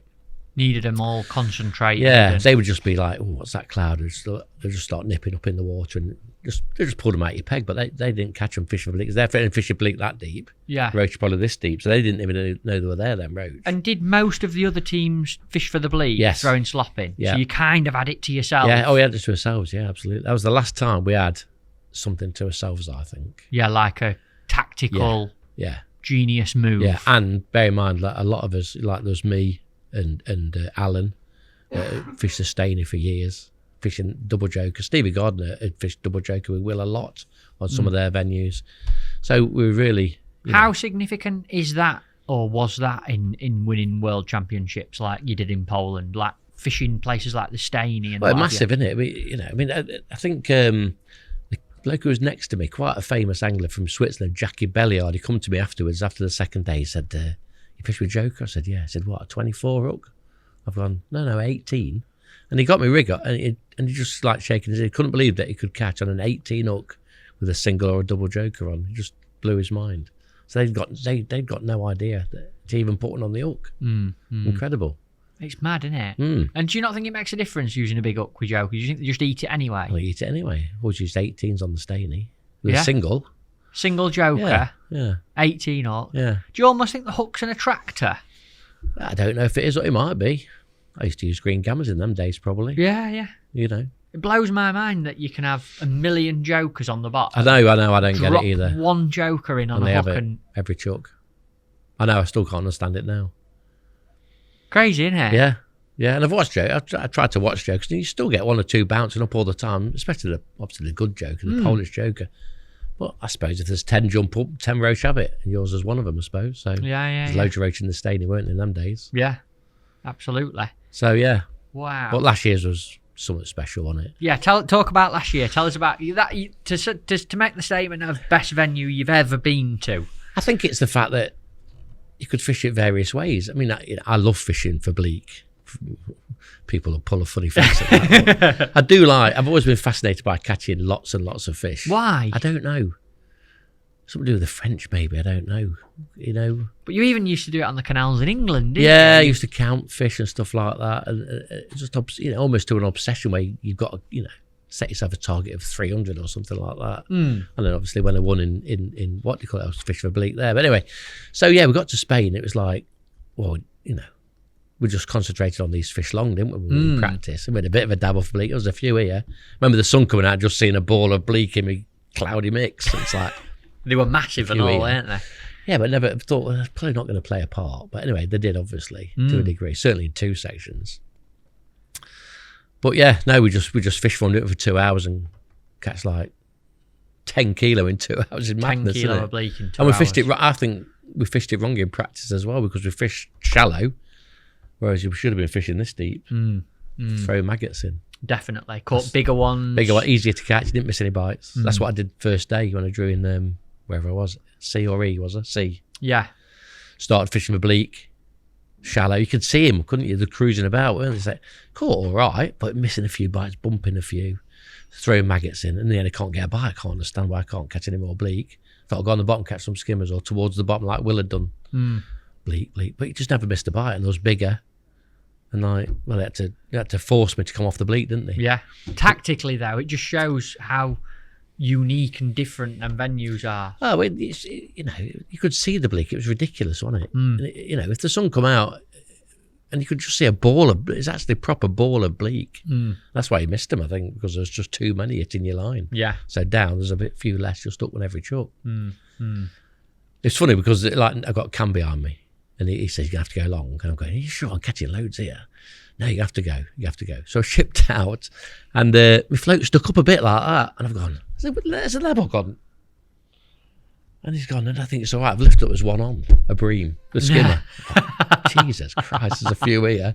They just went from there. They caught a load of skimmers, caught some crassia, one every chuck in them to the end. To put people in perspective, we went to the River Ebro, which is associated with specimen catfish. And at Mecanenza, it were crazy. It were like a moonscape where we were fishing, weren't it? It's like a desert. Well, a desert, wasn't it? Yeah. There's a picture that were a catfish on a whip. Never know, will you? No. I think you're out with your peg. Yeah. Oh, he hasn't even broke yet. Why don't them poles not break? I don't know, Sean. I don't know. But like that venue you can see there, you could literally pull up at any place in this huge valley, drop a rig in, and you'd catch a fish every single chuck, wouldn't you? Within seconds, you're catching a fish. Yeah. Wonder how many venues there are like that, Sean, across the world that are just not match fished. Spain, though, isn't it? Yeah.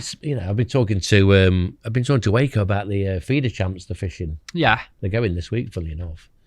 It's like they're doing no good with like 30 kilo of Carasio and that on a feeder. At Merida. Yeah. Yeah. That's what I was fishing for mostly, weren't it? Pommies. Yeah. Pommies. Pommies. It's a big one, that one, but a lot of them like that, weren't there? Oh, donkeys. Absolute donkeys. And tell us about your 2 match days there, because I know we did great as a team. So, yeah, superb. Drew C-section. Obviously, like I just said, I fished for bleak, surface-wise, and then I've dropped down. I was catching really well. I was really happy with it.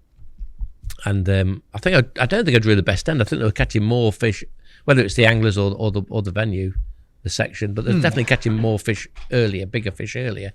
I say Cam and Nathan had to sort of force me. I think Mark was on the radio, get him on that long pole sort of thing, get him off them bleak. So I come off them eventually, shipped out, like I say, it's like, lost a shot. And it's like, oh, hold on, what's going on here?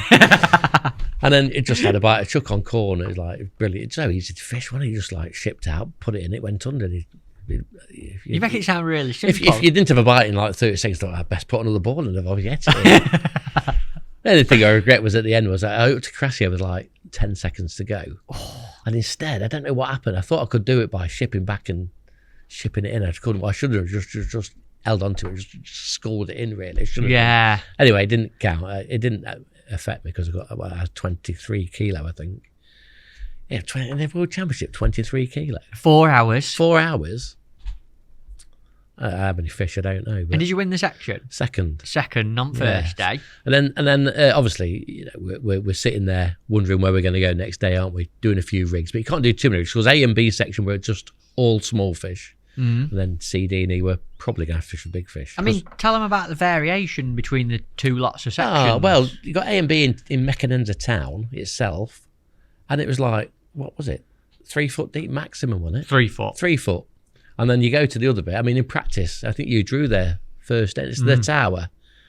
It's like a top 8 deep, weren't it? 11 metres deep. 11 metres deep. Yeah. So the amount of rigs you got like tiny bleak whips, and there's some on the bottom whips, and then some like gram rigs or 0.8 for fishing a bit further out in the shallow bit, and then you got them up to 10 gram or whatever for fishing out there. Yeah.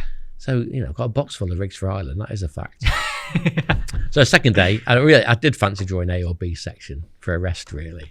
And the whole team were going, please let Sean be there. Please let Anyway, so yeah, Sean Ashby's going to be on A. I thought, yes, brilliant. And then A2, I thought, even better. Then I looked at it, I thought, we weren't so good at that end. I don't know why. But anyway, so I started off, and it's one of them, you think you're going to get a bite first, Chuck, but you're never quite sure, are you? I set about 20 whips or something ridiculous. Pick one up all day. Chucked it, it's like, in. And they're like, it's like just ridiculous. One every single chuck in. What a mixture of bleak, Bleak, skimmers. and we're trying to catch these. We were trying to avoid the bleak, so we didn't feed any maggots. So we were trying to catch these little skimmers. You might get the odd one like that, but mostly like that. And every so often a shoulder bleak could come and you catch some bleak. I've never been anything like it, haven't I? Every time I looked up, somebody was swinging one in somewhere. Crackers. And the pegging was super tight, Dead wasn't tight. it? There's Well? a picture on Facebook the other day, and people say, "Oh, that's ridiculous. Look at it." And they're going like, "How much is the pegging fee there?" Yeah, Somebody's yeah. raking. Oh, it's world champs. Hold on. It's about 15 metre pegs, weren't they? Were they 15 metre? Yeah, yeah. It's sick, but when you take that aerial photograph and that, it's ridiculous. Looks cool, doesn't it? Looks Everyone cool. together. So yeah, just ploughing through and really. Darren Bickers saying, "Yeah, you're doing well. You're winning section," but you never know because somebody could catch slightly bigger. They've only got to be like 10 grams bigger, and they're beat, haven't they? So just kept ploughing through them. And what did you end up with? 644 644 fish in 4 hours. for 20 kilo. Jesus Christ, Sean. Put my net. It's just ridiculous, isn't it? 20 kilo oblique and baby skimmers. Winner? Yeah. Section win. 3 points. And individual bronze? Third, yeah, just behind Denty. Nice. Yeah, Denny was second. He beat me by a kilo, I think. Yeah, brilliant. The And- rapid age of 57. Well, there you go. I think we can let him have that one. You've won enough. You've won enough. We can let him So have yeah, a but it silver. was a great fishing venue, wasn't it? It really was. I And mean, team-wise, it was good. We got a silver, didn't yeah, we? well, where were we first day? 7th, 6th?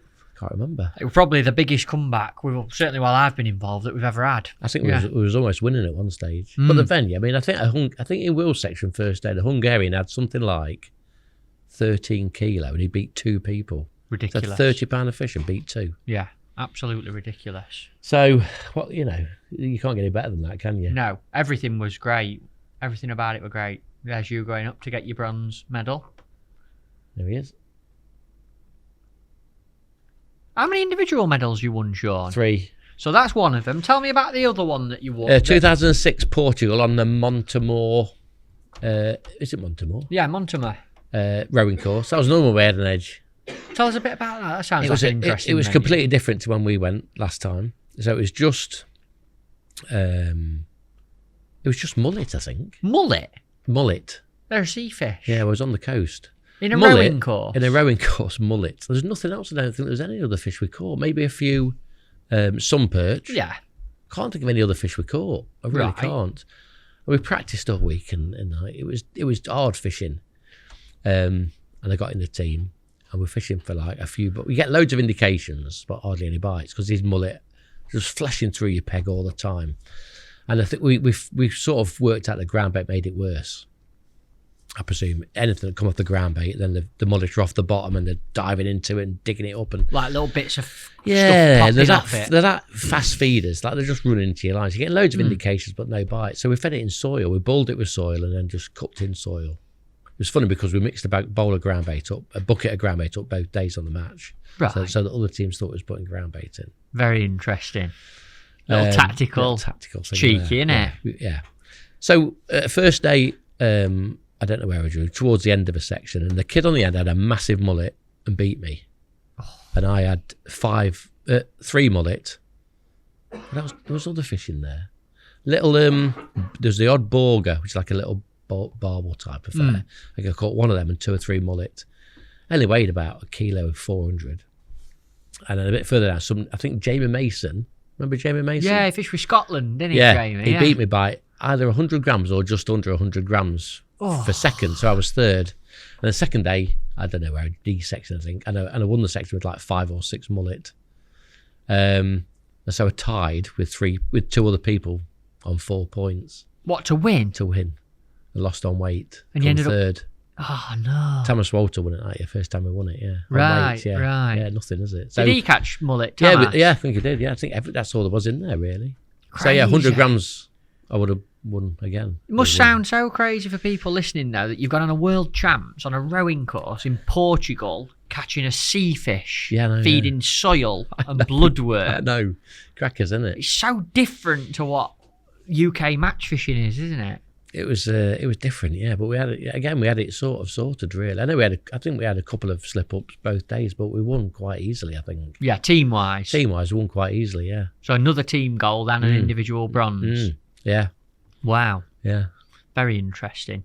I want to talk about you winning the World Championships, but obviously before you actually won, you had a bit of an incident, didn't you? Well, we fished in the Europeans in Merida, Mm. and obviously in World Championships there's certain rules. Obviously, you can't fish more than 13 meters, and there's obviously bait limits and ground bait limits. Now, when we mix ground bait up, we mix it in the morning. We all mix it together. Yeah. And whoever you're travelling with, or whoever measures your ground bait, you measure theirs just to double check, because you want to set the maximum. Yeah. There's a carp, then you need as much bait as you can get in. But obviously, got buckets with all the measures on, and we measured it. I don't know what the limit was, 17 or 20 litres, can't remember. Yeah. So anyway, we've all checked it, it's perfect. So we're tackling up, and they come down and do the bait check. Yeah, joker, maggots, whatever. Oh, your ground bait, you got too much ground bait. I thought, that's strange. But I'd already seen him throwing ground bait at somebody else's bucket, the steward. He'd already yellow carded several people, and he continued to yellow card several people down. He took a handful out, threw it away. What, literally just Yeah, just an handful. I had 2 hands like that. He said, yeah, that's okay. I thought nothing else of it. Never even knew anything. Just carried on tackling up. And then, laughing now. I was laughing at the time. And then I seen him coming down with a tape measure. And apparently, nobody knew, but they randomly picked out 1 peg per section to measure the pole. And 30 metre limit. 13 metre limit. Now I was fishing with a newish pole, and they'd got all these, since they just introduced all these short 5s and long 6s and whatever. So anyway, they measured it, and it was about 4 inches too long. And again, they've gone, oh yeah, took the mini section out and put the butt on. It was like, they've gone, yeah, no problem. Never gave it another thought. But previous to that, the funny thing is at Merida, you're all fishing on concrete slabs, and some of them got marks on, which indicates that there's a boulder or something in your peg. Anyway, they all said, oh, that's terrible, that when you can't fish very far out in practice. So I drew this in practice, and I had to plumb up with my pole. I couldn't find any boulder. Because you're 4 inch past it. I absolutely won the session quite easily. Caught a couple of barbel and some carp. It was like, going on about here. Obviously, my pole was too long in practice. But we'd had a measure, me and Des. He said, yeah, that's perfect. I wanted it perfect, thank you. Anyway, so halfway through the match, Dan's just come down. He said, what's going off? He says, you've got 2 yellow cards. I'm going, what? He says, yeah, This is in a European championship. halfway through the match. No. He says, you've been done for too much ground bait. I said, your pole's too long. So I don't know about the ground bait. I said, yeah, the pole was it was just a natural error. He says, stumped off again. And at the end, he's come down. He says, whatever you do, get all your top kits out, and we'll take them to whatever it is, the referee's tent or whatever it was. Yeah. I've never been in that situation in my life, you know. Were you stressed? Oh, stressed. Well, yeah, there's a chance of getting disqualified, right? We've been there for 2 weeks. We've spent all this money. Okay, we were sponsored at the time, but it's still people's time. And we've done all right. And I'm likely to get disqualified now. Just ruin the whole European Championships. It's a lot on your shoulders, that. But kind of, if you had got more ground bait and your pole was too long, you can't really do a lot. You're not. No. I can't. There's no way I had too much ground bait. Not a cat and nose chance. But my pole was too long. I can't. It was for just an error on my part. As simple as that. It was just unlucky. I've never seen a tape measure since. I never saw one before. I didn't even do it anymore. Neither have I. I've never seen one. And so I'm a bit paranoid about it. That bit stresses me out every match now. Yeah. For the ground bait check especially. You know. And what came of it? You've gone to this tent. Well, you've been accused of. Yeah. Well, they just left me hanging for about 45 minutes. So I'm getting more stressed by the second. And then Eric Humphries was on the committee. He says, we're not going to disqualify anybody in this match. No. And that was it. Fair play. But I just chucked all the poles in the van and said, that's it, Mark. I'm not fishing again. want to go home now. Really? Oh, I'd had enough. Yeah. Just the. How did you do in that match? I don't think I did any good actually. I broke my pole anyway. I remember breaking my pole on a carp, trying to get it in at the end. I didn't fish second day anyway, which I wouldn't have done it either way. Even if it had won my section, I wouldn't have. It might have been, if it had won my section, it might have been different anyway. I think we ended up second anyway. We must have done all right the rest of them. But anyway, I didn't fish that day. Second day, walked about, still a bit upset about it all. Really, still determined never to fish again. Just go home and get everything done with. Really. What, it really affected you? Oh that yeah, much? massively. Yeah, just because I've always been a team person. Well, I used to play football a little bit. Not really mentioned that, but I played a bit of football, and it's always a team thing. It's always one for one for all sort of thing. And so I thought, the fact of if I got disqualified, letting them down. What are they going to say to me, sort of thing. So when I got home, I said that's it to my missus and that, and then I spoke to Dares and I spoke to Will, and we had a chat about it and decided that I'll probably just see how I feel and get picked. And I got picked for the World Champs, which was another 4 months later or 3 months later. How did the other lads take it? That was very good, really. Once I realised I wasn't going to be disqualified, it was all right. Yeah, very brilliant, really. Yeah. But you ain't got any maliciousness, or there's no intent. No, at why all. would you? Why would you in the World Champs? You're never going to get away with it, are you? That's what I mean. It's just a little. It's a mistake. It was a shock to me, I can assure you. But yeah. It's a really severe mistake, isn't it? Yes, but I know people have had yellow cards before. I'm not bothered about getting a yellow card, but when you get two, like I said, the ground bait one was ridiculous. I think he yellow carded 7 or 8 people in the section that day. It was just one of those over officious. He's got to be in his bonnet, hasn't he? Maybe he was a Spanish bloke. Maybe he was. I don't know what was going on, but anyway. So I got over that somehow. Went to Czech Republic. Same year. 4 months later, 3 months on. Right. Another river that was not a lot of fish in it. Not a lot of other fish in it. In fact, it was real difficult fishing generally in practice. What was it like? Tell us a little bit about the venue. It was the river. Can't think of the name of it now. What was the river? Don't know.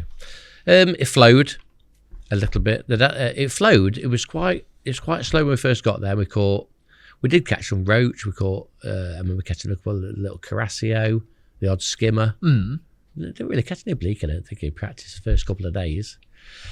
I remember the weather being horrific one day, and hardly any teams going in practicing one day. And we went, sat in this wind and this rain, and caught a few goods. It was terrible. It was getting worse by the day.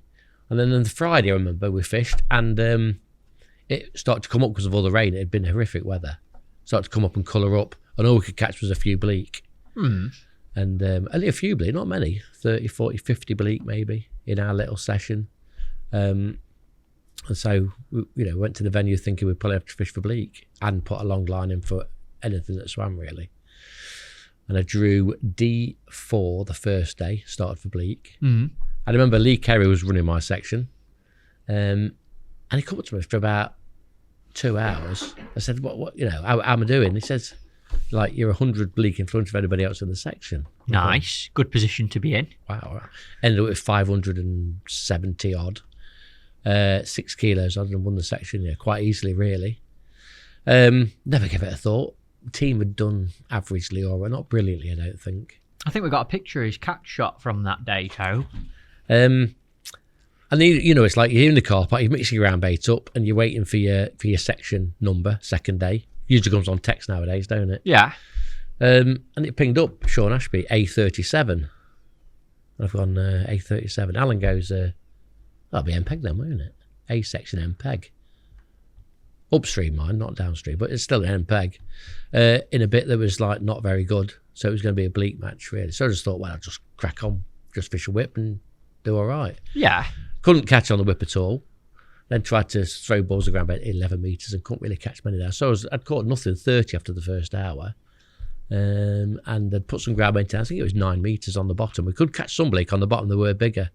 And I just caught like that all match then. The rest of the night I caught 250 fish. I had a little roach and a little chub and maybe a little carasio at the end, last half an hour.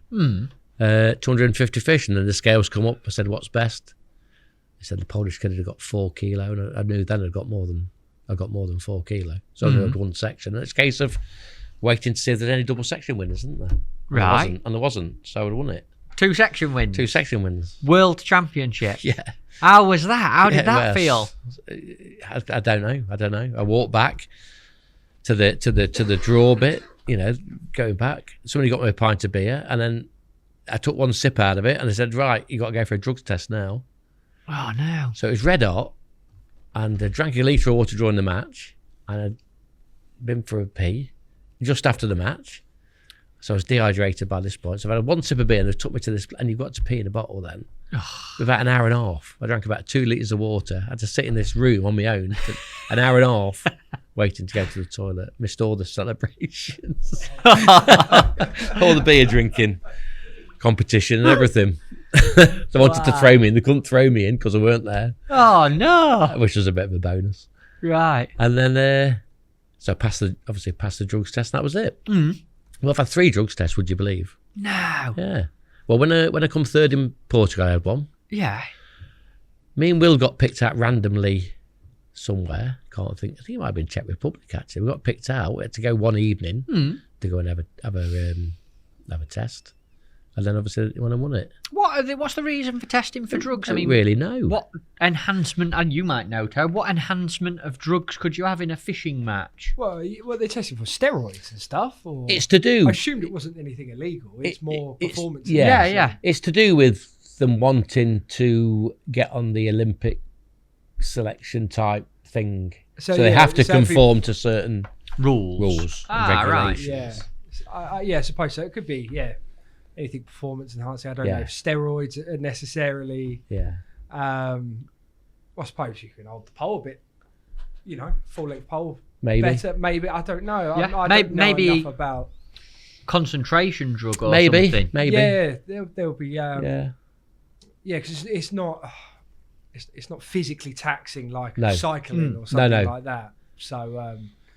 Maybe a concentration thing or something. So you won the world champs. How did it feel failing the drugs test? That's just for the trailer. What I didn't feel, I don't know really. It's just hard to put. Yeah, it's hard to say what I felt like. It's a little bit, I don't know. It's still now, it's a bit unbelievable, isn't it? Did you ever think though, I'm going to win a world championship? No. Somebody said. You want to write a book about being the best angler in the world? I said, I'm not even the best angler in the team. Do you know what I mean? That's how I felt, really. Really? Still feel like that now. Why hasn't Will won more than one? You're probably a really qualified person to answer that question. I mean, why hasn't Will Raisin won more than one? I don't know, because every time we go and practice, and whether we're with Des or whether we're with Cameron, we go, this is one, mate. Will win this. He'll absolutely murder this. And for some reason, something goes wrong, or he doesn't draw very well, or just doesn't draw well enough, does he? Simple as that. He can't do, because he's the best there is. So many people sit in that seat you're in and say Will Raisin's the best. Without a shadow of a doubt, at everything. He's won one. You've won one. He's won one, but he's had first, second, and third in both events. He's had seconds and thirds multiple times, I think, hasn't he? But he just, I don't know, he's just unlucky, isn't he? I think he is unlucky. Not to have got that extra point or that extra few grams or whatever, in these various matches. Yeah. So, but I'm sure he will. And what was the response like to you winning from like your friends and family and all that? I mean, Sal were there, wasn't she? Sally's always, she goes on most of them, I don't know. I don't know what they think about fishing, really. I still don't know what anybody thinks about what I do fishing or what anybody does fishing, but it's strange, isn't it? Yeah. I'm not an excitable person, really, Matt, but I don't know. You're quite relaxed about it. Yeah, I won a world champs. Yeah. Of course, I'm really... Well, you never expect to. It doesn't really excite. Are you a patriotic person, Very. Sean? You are? Massively. So that must have felt massively powerful, winning that with the England badge of your heart. Yeah, but it's even more so as a team still, I think. To win as a team, is even better than individual. But, I don't know, your name's on the trophy now, isn't it? Forever, I suppose. Yeah. That's the way I look at it. The chance of winning it again, and not as big as they're not big. I'm not going to be, I had a chance last year, perhaps. I didn't really have a chance last year because I couldn't have won my section both days. So I think the kid who won my section first day just absolutely murdered it, didn't he? Both He days? had a silly weight. He had 30 odd kilo both days, I think, didn't he? He had 20. I had 23. I think he had 27 first day in my section. I think he Right. had 30 second day. Didn't Yeah. he? But yeah, you go to all these matches. You never think you're even gonna. You just want to do the best for the team, don't you? You know what it's like. How did the team do the year that you won? Not so good. Right. That's the only bit that that would have completed it perfectly, wouldn't it? Yeah. So. I suppose a team win and an individual win on the Can you same imagine? one. Like Will's, like yeah, described. yeah, that's right. Yeah, absolutely. Yeah. Even you said that sticks out Yeah, in it's your just mind. sticking in my mind. Yeah, but yeah, it was great, wasn't it? But Yeah. Well, well done, mate. Though. Thank you. That's like something you should be really, really proud of. yeah, well, Not I many am people can obviously. Yeah, say. but it still doesn't seem real. I mean, it's a long time ago now, 2012, isn't it? Incredible. Mm. I want to ask you, Sean, having talked about all the international side of it, like very seriously, what does it take to fish internationally? You've done it for so long at such a high level. You've got the credentials to back it up. What's your mindset like going into an international match and preparing for it? Well, we're lucky nowadays, don't we? Get a lot of information from all around Europe, don't we? So it's a case of getting the information and no stone unturned, I suppose. I think, well, we came unstuck a little bit in Croatia a couple of years ago. We never took things like ball over us. Why would you on a still water? But they were the thing to fish, and we've come to the conclusion now. Even this later stage in my sort of international career, or if you want to call it, you've got to take everything. I mean, we're going to a canal in Holland in whenever it is June. And they say it's impossible to fish slider, but you've got to put them in because you just never know what's going to happen. I think it's just being prepared for every eventuality. And, like you say, I've fished for a long time now, so some venues I've been to before, and you just over-prep probably. Almost certainly over-prep, don't we? How much does it take over your year of fishing internationally? Well, it does, doesn't it? That is, the world... the World Championship is the thing that it's the first thing in the calendar. The minute you get picked, that's the first thing you write down. And then whatever you do, whether I'm driving around, working, or sat at home, or whatever, or in the bath, or at some point you will think about, wow, what I've got to do for the World Champs. What about if I do this? What floats do I need? Do I need to get some more hooks? It just flits into my life every day, thinking about what I might need for everything. Islands, I'm thinking about Ireland all the time now. I get back from Ireland, we're going to Holland, so I'm thinking about Holland already. I did all my Ireland gear last week, and this weekend I went through my flat floats, found some flat floats I want, some sharks and some pavels.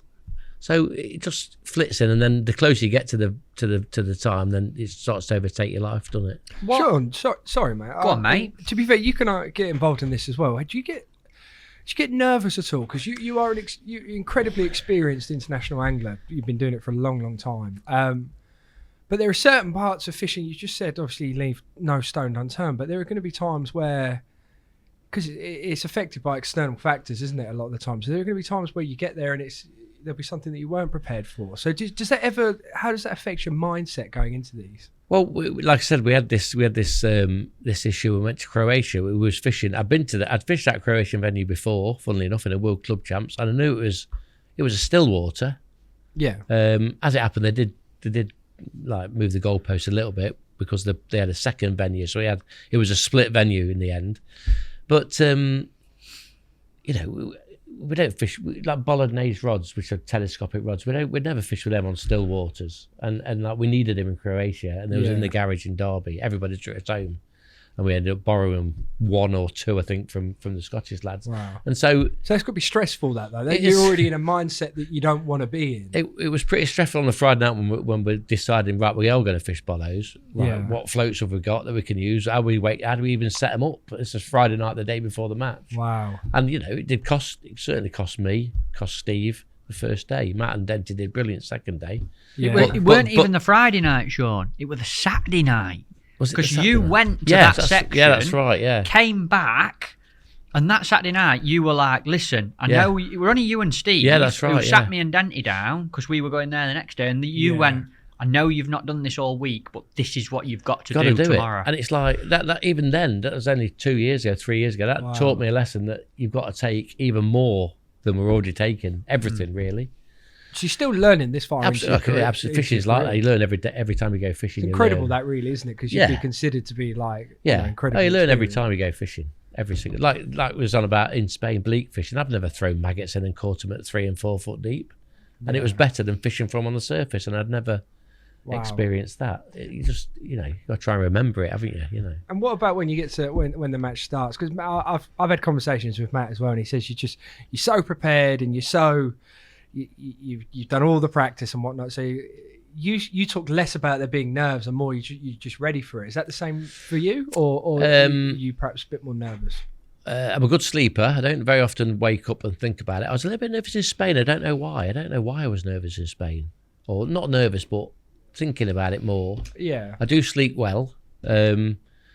And then it's all a bit of a rush in the morning. We're up at whatever time, 6 o'clock, up us, have a bit of try and eat something, and then we're loading the van up, and then you get to your section and you can't go in till 8 o'clock. So you get there. If you dropped off, you get there at 7:30, and sort of nervous-ish, looking at the. To be fair, Matt said about that, didn't he? About waiting to get into your box. Trying to find somebody you can talk to, just take your mind off it. That's the moment you feel it a bit, innit? When you're waiting to go in your box. When you're waiting to go in, if you got half an hour, it's like, it's a long time. That where's the Welsh bloke? Where's the Scottish bloke? Where's the French bloke? I might know. It might be Alex, or it might be somebody who speaks English. And you wander up and down, having a bit of a chat and whatever, just to try and you don't know what to do with yourself really.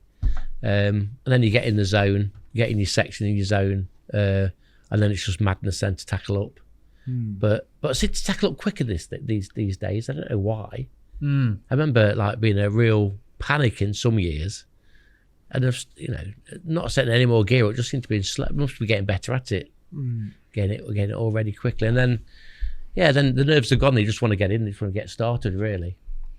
But I said to Denty afterwards last year. I was definitely nervous first day. I don't know why. I think it's because we'd fished that section second day. I think we had, and it was a section on its own, wasn't it? C sections. They're a bit different to D&E, and we weren't really sure what had been caught in those 3 days. So it was just a bit, it's a bit apprehensive as to how is it going to go. What are there any bleak there? What is there? I think Spain was. I felt it a bit in Spain as well. I think it's because we knew it was such a good venue. There were so many fish to catch in it. We're going to go down in history as one of the best ones. And I think we felt like we were going to do well. And it were like, we can win this. We can. And I think, we still never got it right, did we? Until we didn't get it right anyway, because we wanted to fish. We sort of fed long every day and caught, but not enough. And then obviously we had the situation in D section where Will had caught all them fish on that whip, so we thought that's going to be the same for every section in this bit, and it wasn't, just a one-off. But whatever, that threw us way down the wrong path. When really we just wanted to be fishing corners 5 or 6 meters, didn't we? After the bleak bashing. So it's just a bit nervous that morning. Really, I don't know why. I was really confident second morning in A section. That's where I wanted to be. So. You get nervous, still get nervous. How much have you based your domestic fishing around international fishing since you've been selected? Have you specifically targeted UK venues and styles that'll enhance your international? I think so. Like I say, that we spoke about commercials, and I reckon that was about the last time I went commercial fishing was just before I got picked for it, or just before I went to Paris. And then in them days, I don't always fish Europeans now, but in those days, I was fishing Europeans and Worlds, and you just got to concentrate on it. Obviously, we was fishing bloodworm matches probably in the early 2000s, so there's quite a few bloodworm matches still going on. Trying to hone that sort of, because that was the skill really in Europe at the time, was to try and fish bloodworm and joker. So I was fishing them all the time. I don't fish bloodworm. We don't fish it now. I remember, years and years, for years and years, from October the 1st to the 31st of March, I just had joker and bloodworm in my fridge, and you go out riddling it in the snow. Christmas Day, you'd riddle it off and just have a fridge full of bait. Well, don't do that now. No. So much easier and cleaner now. But everything is focused around fishing internationally. Yeah, interesting. Everything.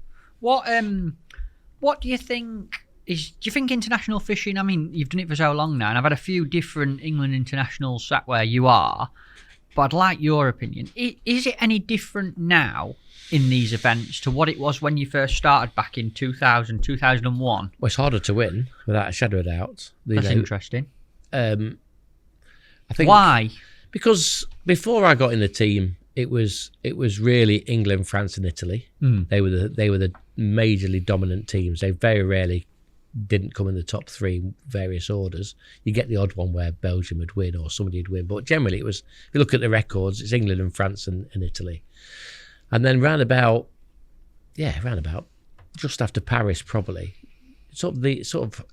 teams like Hungary and Serbia and Czech Republic. I don't know what happened, whether they suddenly got access to all the tackle.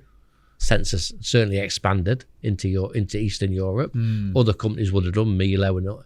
Whether they suddenly got access to it, I don't really know. And then because we're the only country that doesn't fish to SIPS rules. So if you live in France or Czech Republic or Serbia, you probably fish 4-hour matches, 30-metre pole limits, bloodworm and joker to a degree, and they're doing it all the time. So for us to compete is ridiculously hard.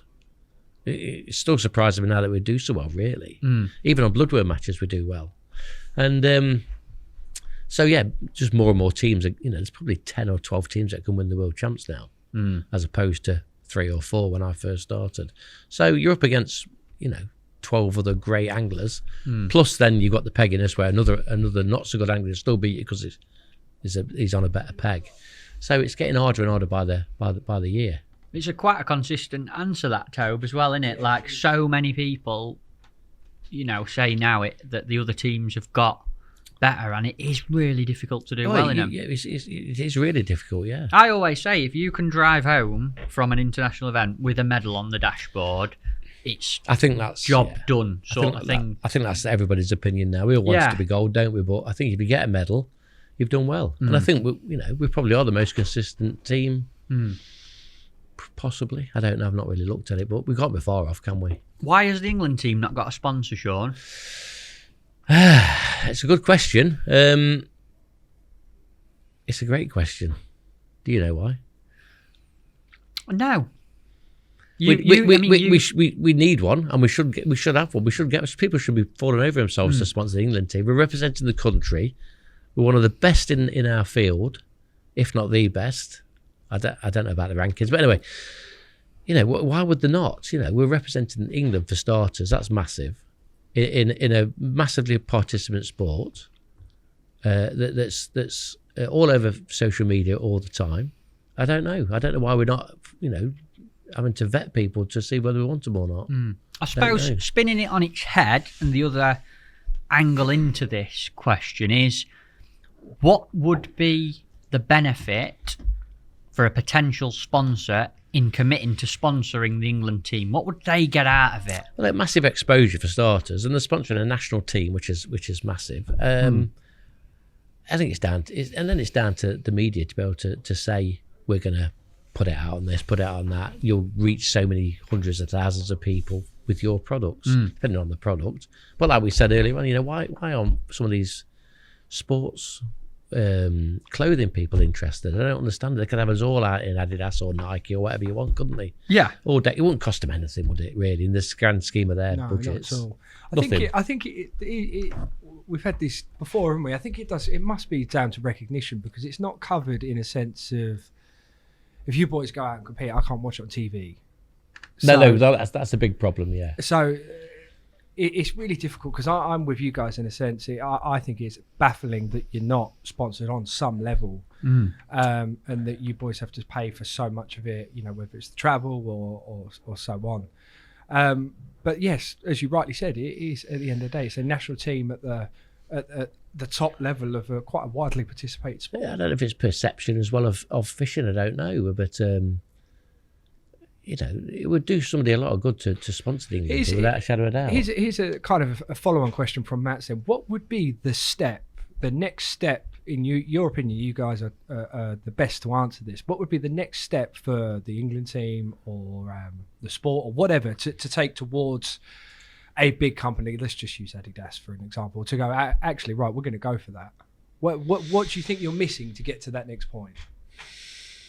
I can answer. Yeah, go on. If you want first. Yeah. I'd like both of you to answer. Yeah, I think personally, and I'd like to. I'd happily have a hand in doing this. It's difficult when you're fishing. Part of me, I mean, I've got a full-time role. It's in fishing. Can't call it a proper job, can I? You're part. I've seen your hours. You're part-time. All jokes aside, though, of course. I got a full-time job and I try and fish for England, which is ridiculously intense. So it's hard for the actual anglers themselves to follow up chasing a sponsorship for the team. However, our governing body, Angling Trust, the management of the England team, I think it's fair to put a little bit of responsibility their way. Yeah, don't think I'm out of place saying that. No, absolutely not. However, my case is the fact that an international event that a fishing team like England goes on is such an amazing package to cover for a sponsor. It gives a long period of exposure. So you are Toby Clark. You've got Toby Clark Company and you come on board with the England fishing team to sponsor it.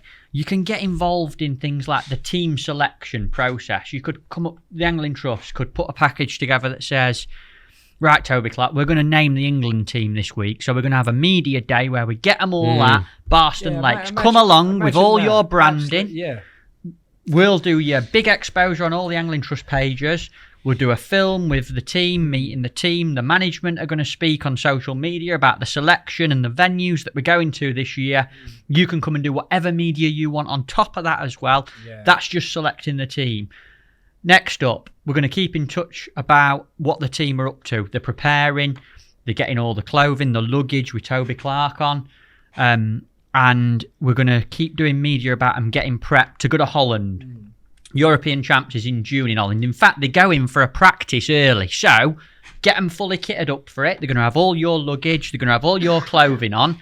What we'll do is we'll send updates back and regular pictures and videos and media so you can promote the fact that they're out there doing it then. If you want to come, by the way, come and cover it as well. Yeah. Come and do it. But we'll make sure you've got everything you need to see what this team you're supporting is doing. And it'll create lots of traction on get back from the practice, right, the main event. This is the European Championship. Same again, lots and lots of coverage, building up to it. The whole journey process out there. If it was a company within fishing, I think Drennan have done it fantastically well with the feeder team. Yeah. They get together, they talk about the prep process. Did a video. Sorry to jump in. They did a video. I remember we watched it, didn't we? It was brilliant. Yeah, massive credit to them. The journey of getting out there, travelling to Holland, on the tunnel, on the ferry, whatever it is. The intenseness of that practice week as a team, all working together, coming up with the tactics, the journey, all that prep and hard work builds up to them 2 days of the match. And then it's like the big event. Well, this is it, folks. Day one. This is our Toby Clark team. England's done. Boom. Lots of coverage, lots of patriotism supporting it. The result after it, day two. This is where we've ended up. We've won. We're European champions. Yeah. Like, I think the whole journey of following is very attractive and offers a prolonged period. I mean, we're only up to June. Yeah. Then we go on the World Champs in September. So that key time between sort of March and October, you've got some really cool international fishing trips that you can cover and put your name to. But to think the media side of it's so important, it needs to be managed right and almost priority, really. That, look, we need to be getting as much as we can and feeding it back to. Yeah, I think you know, as a team and as a team and as a management, we've got to do more. Certainly, I think we've sort of not pushed it, if you know what I mean. Do you not think you're doing a great job, but you do it a little bit. But you're part of the team. You shouldn't have to do it because that's my argument. Sorry, Sean. That's my argument in a case of this. This take we've had a big chat about football today. You're not going to see Harry Kane isn't out there in between matches. Pushing the England team or Bayern Munich, for example. Or that's not his job. His job is to go and do the job on the day. That where I think should come back to your governing bodies and stuff. That responsibility surely should lie with them. Tell me if I'm wrong. Yeah, to a big degree, yeah. But it's difficult, it is. It's a shame as well, really, because... Well, I think it would add credibility credibility to the sport. I think if you then had a sponsor, whether it was in or out the industry, but I always joke with Matt, I said you could have Rolex come in and you could have some nice Rolexes as you're timing your bites on the bank. Yeah. But a great idea, that, Toby. Ping him a letter. Yeah, should I get in touch? I've always wanted a Rolex, I've got to be honest. But it is, and I think it would. And I personally, I think if one came, the rest would follow. And I think if it starts to filter down from the top level, which is international, I think the rest of the sport would benefit. I think it's definitely got to be from outside. I think it's got to be from outside the sport. From outside the market, the brings eyes from outside the sport. Yeah, it's got to be. You can't be from a fishing company. No, I think so. But like I say, maybe we've not asked the big enough companies. I don't know. I don't know how it all, who does it or anything. Rolex, if you are watching, please get in touch. It almost becomes someone's responsibility within the management, within the governing body, to actively. I know that they do a great job, and of course they're looking, but like putting a proper case together and really going out there to the periphery companies on the edge of angling, like, I don't know, go outdoors kind of vibes, that's right, camping. Companies that maybe can benefit from angling that are just on that periphery, rim of the sport, to maybe something like that would be a good opportunity for them. We promote the England fishing team. This is the biggest participation sport in the UK. Well, that's right. Yeah, that's what you got to push on. And the amount of people that actually still do it, or go out and do it, whether it's one day a year or every day. It's a massive amount of exposure from whatever, isn't there? Yeah. So hopefully, going forward. What does the future hold for the England team, Sean? You've seen some changes recently. Younger people coming in, mixing the team up a little bit. How's that gone? How's it affected it? Well, it's brilliant, isn't it? It's a great mix now. It is a joy to go away with the people that's in the team. We all seem to get on very well. It all gels very well, and you can't stop time. We've got to try and get a team for when the old boys are finished. Steve's in his 70s now, isn't he? Hemingway. What is he, 78, 79? Think so, yeah, that way. Cracking on now. So he's going to kill us. I know he is. But no, seriously, I mean, Steve's the same age as me, or just a little bit older than me. Perhaps I'm 58. So we can't keep going. And I did think, maybe 5 years ago, that'll be the end of it, really. I'll pack up. Steve will pack up. Stevie Gardner will pack up. Des has packed up and whatever. Alan's packed up. So. And I thought there's only a handful. There's Will, and then there's Matt. There's maybe Dent, there's maybe Cameron. And like those two have flourished massively. They are unbelievable anglers now. Denty and Cameron. Mm-hmm. You and Will are obviously brilliant. And like you've got 4 there all of a sudden. You don't want 2 more now. But you just got to find them 2. Are there others in line? I mean, you're wise. You fish all over the UK all the time. There's not loads. Not like when I was young. There's not. Who springs to mind? Am I allowed to ask you that? Who's next in line? You cannot ignore Frankie. You can't ignore Frankie. He's fished that Sensors Challenge. He's come first and 2 seconds in the last 3 years on probably the only bloodworm match we fish to international rules. So he's got to be in line. It can only be a matter of well, it should be any time now, really. After that, you've got Josh Newman, who's fished for all the young England, still in the young England now, I think. Yeah, isn't he? He's only 21, Josh. He's only 21. But whether there's anybody in between 21 and how old Frankie? 33. That's the gap. That's the bit that there must be some people out there, but nobody smacks between the eyes. There's a few, but nobody stands out, if you know what I mean. What would you say to a young angler, or any age angler for that matter, who might have some aspiration to fish for England? What can they do to make sure they're recognised and make sure they've got to go on the right matches? They've got to be involved in a team, a good team, like a Barnsley or a Starlets or a Dorking, or one or two of these other up and coming teams. There's still a few teams out there that are really good. Hot Rods have got a great team. Hot Rods have got a team. Leicester are rebuilding. I think There's one down south that's doing well. Ossett are fantastic. Ossett, Borden, I was thinking of. Yeah, Drennan Borden. So yeah, they've got to fish. There's only one match to fish. That's a challenge, I'm afraid. So they've got to really try and improve. Got to try and do well in that as a team and individuals. It's very difficult because we've been brought up on Blood Women Joke. A lot of these other teams haven't been brought up on it at all. You've caught the tail end of it probably. I was right in the middle of it, luckily, and it's just gone now mostly. But yeah, they've got to fish for a good team. They've got to stand out. And fish the right matches. I don't know. It's hard to say, but not go on commercials, I suppose, to a degree. Do you think you can do both? That's the sort of the next question that's bringing. Do you think you could be a super successful commercial angler and fish for England and be good on the international scene? Do you think it's manageable to fit both in? Depends on what you call a successful commercial angler. There's that many commercial matches now with big money. That you'd have to say, I'm not fishing, I don't know when, Fishermania. You can't fish Fishermania, you can't fish, the Golden Reel because you're going to be away on England duty. And it's like, depends what that angler wants to do in it. But, they're certainly good enough. Ringer should fish for England float team, but he's obviously feeder fishing now, mostly. You got to look at Andy Bennett's and Jamie Hughes and Christian Jones and whoever else is out there winning all these commercial matches every week. I think just about any festival, one of them wins it. But do they want to just keep winning those? Do they want to? They've got sponsors to keep happy, and that's their income. Perhaps I don't know what the situation is with any of them. Obviously they're sponsored, but that won't be enough. I wouldn't imagine.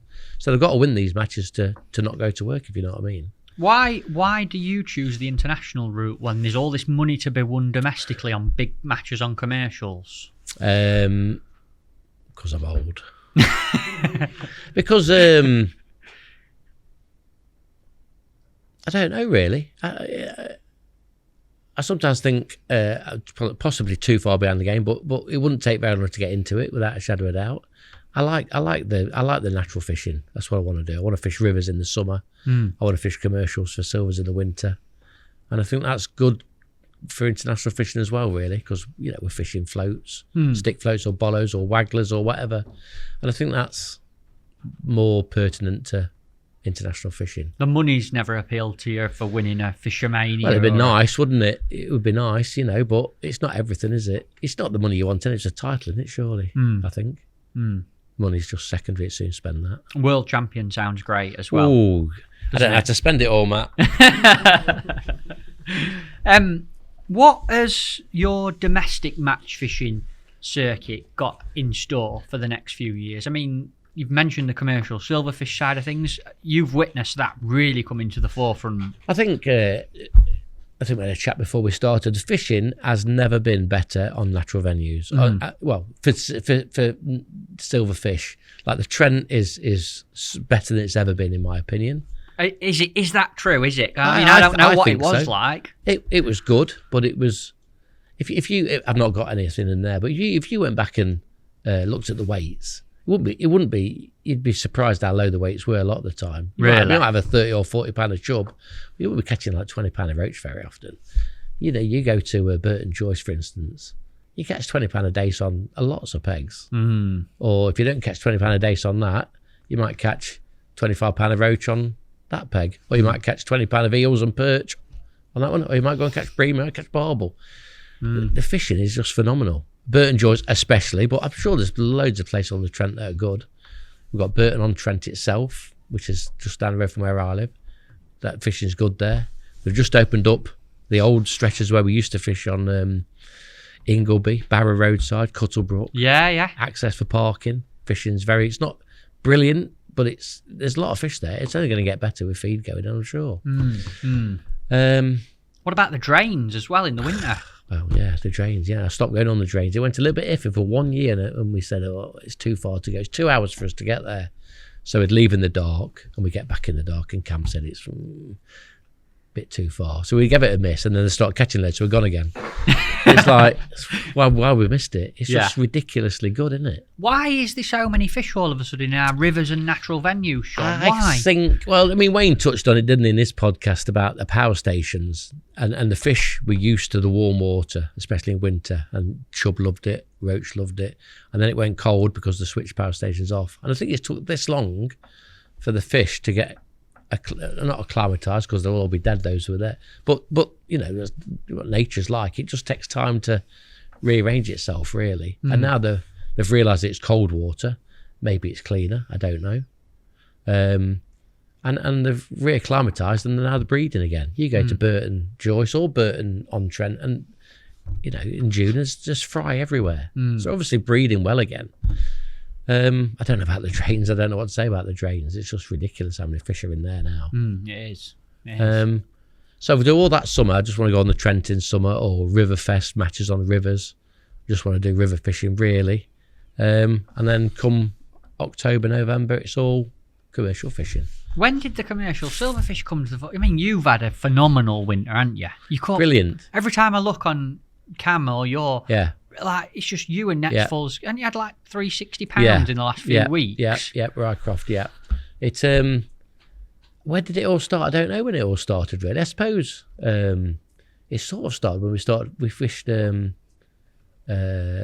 a SIPS rules match at Barston, and we fished bloodworm then. Well, that was a long time ago. 15 years at least 15 years, and we was catching skimmers and roach on bloodworm.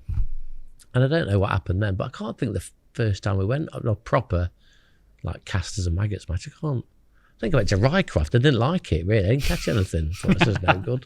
Went home. And then, it just seemed to have just appeared. Like, I go to Rycroft, I go to Medlands, I've been to Makins. And now you got them everywhere. Riddings. Fallcroft. Yeah. I suppose we used to go Hayfield. Remember the Hayfield, bloodworm. I was about to say Hayfield and went to Rock's bloodworm fishing. Oh, Woodlands View was bloodworm matches there. And they've sort of ran the course bloodworm, but you don't need it now. You just need maggots and casters and worms. You catch more, and the weights are getting bigger every year. It's almost like ridiculous. The commercial scene, the carp and the F1 fishing, has triggered a whole new winter sport, hasn't it? Something's happened, yeah, it has. They've always been in there. We just tried to avoid them. Carp fishing, I suppose. What's the key to catching a load of winter silvers, Sean? Worms. Is it? I think so. Really? Yeah, I think it's worms. You've just get it away, haven't you? Worms. You cut that bit out. Do you think? What's your edge? What's your edge on commercials in winter? You catch loads of fish. Tell me what you think's important. Presentation's important. What's good presentation? Strung out rigs. Massively important. Why? I think they're getting a bit wise, these fish now. Clattered them for a few years, and now they're realising that they're fair game.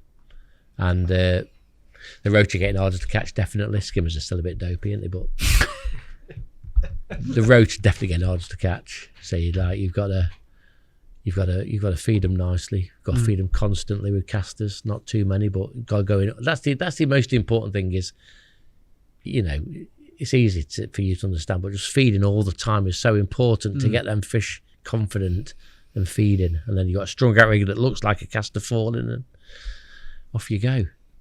But yeah, strung out rigs and regular feeding, I think, is why are we not dwelling on worms? No, we've gone right off worms. What do you think to worm? Why are worms so important? You mentioned that straight away, and then it were almost like I had this conversation. Well, it's funny, we have a laugh every time, because I say to Cam, "Will you bring me a bag of worms?" He says he had a bag last week, and he had a big bag a week before that, and I use a bag a weekend. What, like a kilo? Yeah, in 2 matches. Kilo? In 2 matches. Even when it's freezing? Not so much when it's freezing, but when you're fishing for £30 plus, you need half a kilo of worms a match. Right. I think roach love them. Bream obviously love them.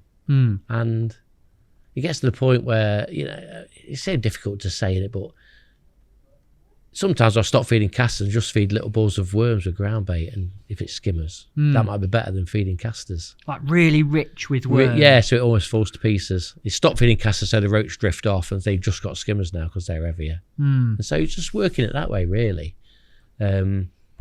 But even when I'm catching £60 of bream, and you generally catch them, you catch the big weights at like close 6 meters.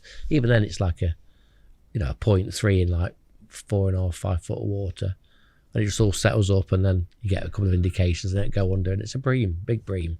You won't catch them. I don't think you catch them any on a bulk rig. I'm convinced you wouldn't. Almost like they watch it for. Yeah, they've been caught as well, haven't they? Same as the roach. So they've all been. We've been fishing Rycroft now for, I don't know, 10, 12 years. Have you got any favourite ground baits that you? Because I know obviously you've worked with Census for such a long time, and you've spent a lot of time with the French. What are your go-to ground bait mixes? I'm dwelling on your work experience, international experience. Tell me, a fish meal mix and a non-fish meal mix. Quite. What's the word? I'm quite set in my ways. So if I'm fishing in the summer in rivers or island, I'm taking the same mix to one. I'll fish with gross guard on, and a ground bait called Canal Fine Noir, which is a French ground bait. We sell a lot in England now. I just mix them two 50-50 when I'm on the Trent at Burton Joyce or on the drains or in Ireland, and that seems to work perfectly for me. Just that one mix? Just that one mix, yeah. You might add some soil on the river. That's about it, really. Wow. And then for commercials... So your natural fishing, one mix? Yeah. That must blow some people's minds. Possibly, yeah. Right. So one mix for that. With gross guard on you can get fine if you want. I might use fine on the drains and gross guard on big bits in the river, but it's the same, essentially. Yeah. And then on the commercials... Well, what happened was we had a ground bait called a Sweet Fish Meal Magic, and I used that. I did all right with it. One day they'd not got any in stock, so I'd got another one that I thought was the same, a sweet fish meal and a Power Green. I thought, yeah, green, people catch a lot of fish on green, don't they? I'll try that. So I had a box of each. Went to Medlands and I opened the green bag, and it's like stinks. It's garlic. Garlic. Proper strong garlic. Right. But I've got nothing else, so I mixed the two together. So you didn't know it were garlic? No, I didn't know it was garlic. It's just, it never mentions it. It said Power Green on the bag. Thought I'd try that. I mixed it with Sweet Magic. It's all got bits of pellets in it. It stinks. And it's like, that's all I've got. And Cam hadn't got any ground bait with him either. So I said, yeah, I've half of this. And he's gone, they don't fancy that much. First and second we were. No. Yeah. Not just bream, but roach and perch, as well as skimmers. And I've not used anything else since. Honestly? And I've caught all these loads of fish on this mix, and it stings. So it's garlic? Yeah. Have you got any left? No. I've got about 3 bags. Do they still make it? Yeah. You're going to let us know when some comes back in so I can try it? Might do, as long as you don't come Medlands, yeah. Right. What, is that what you use at Medlands? Yeah. Got some secrets out of you in this last 15 minutes, really Anna. Exclusive content, that, isn't it? So yeah, but it's funny because I went to a shop in Nottingham Way, and the guy's a proper specimen hunter. He lure fishes and he specimen hunts. And I remember years ago he said, "What do you do, garlic?" I said, "We've got Aramix garlic. We've got some sprayed garlics. They're sprayed with garlic in it."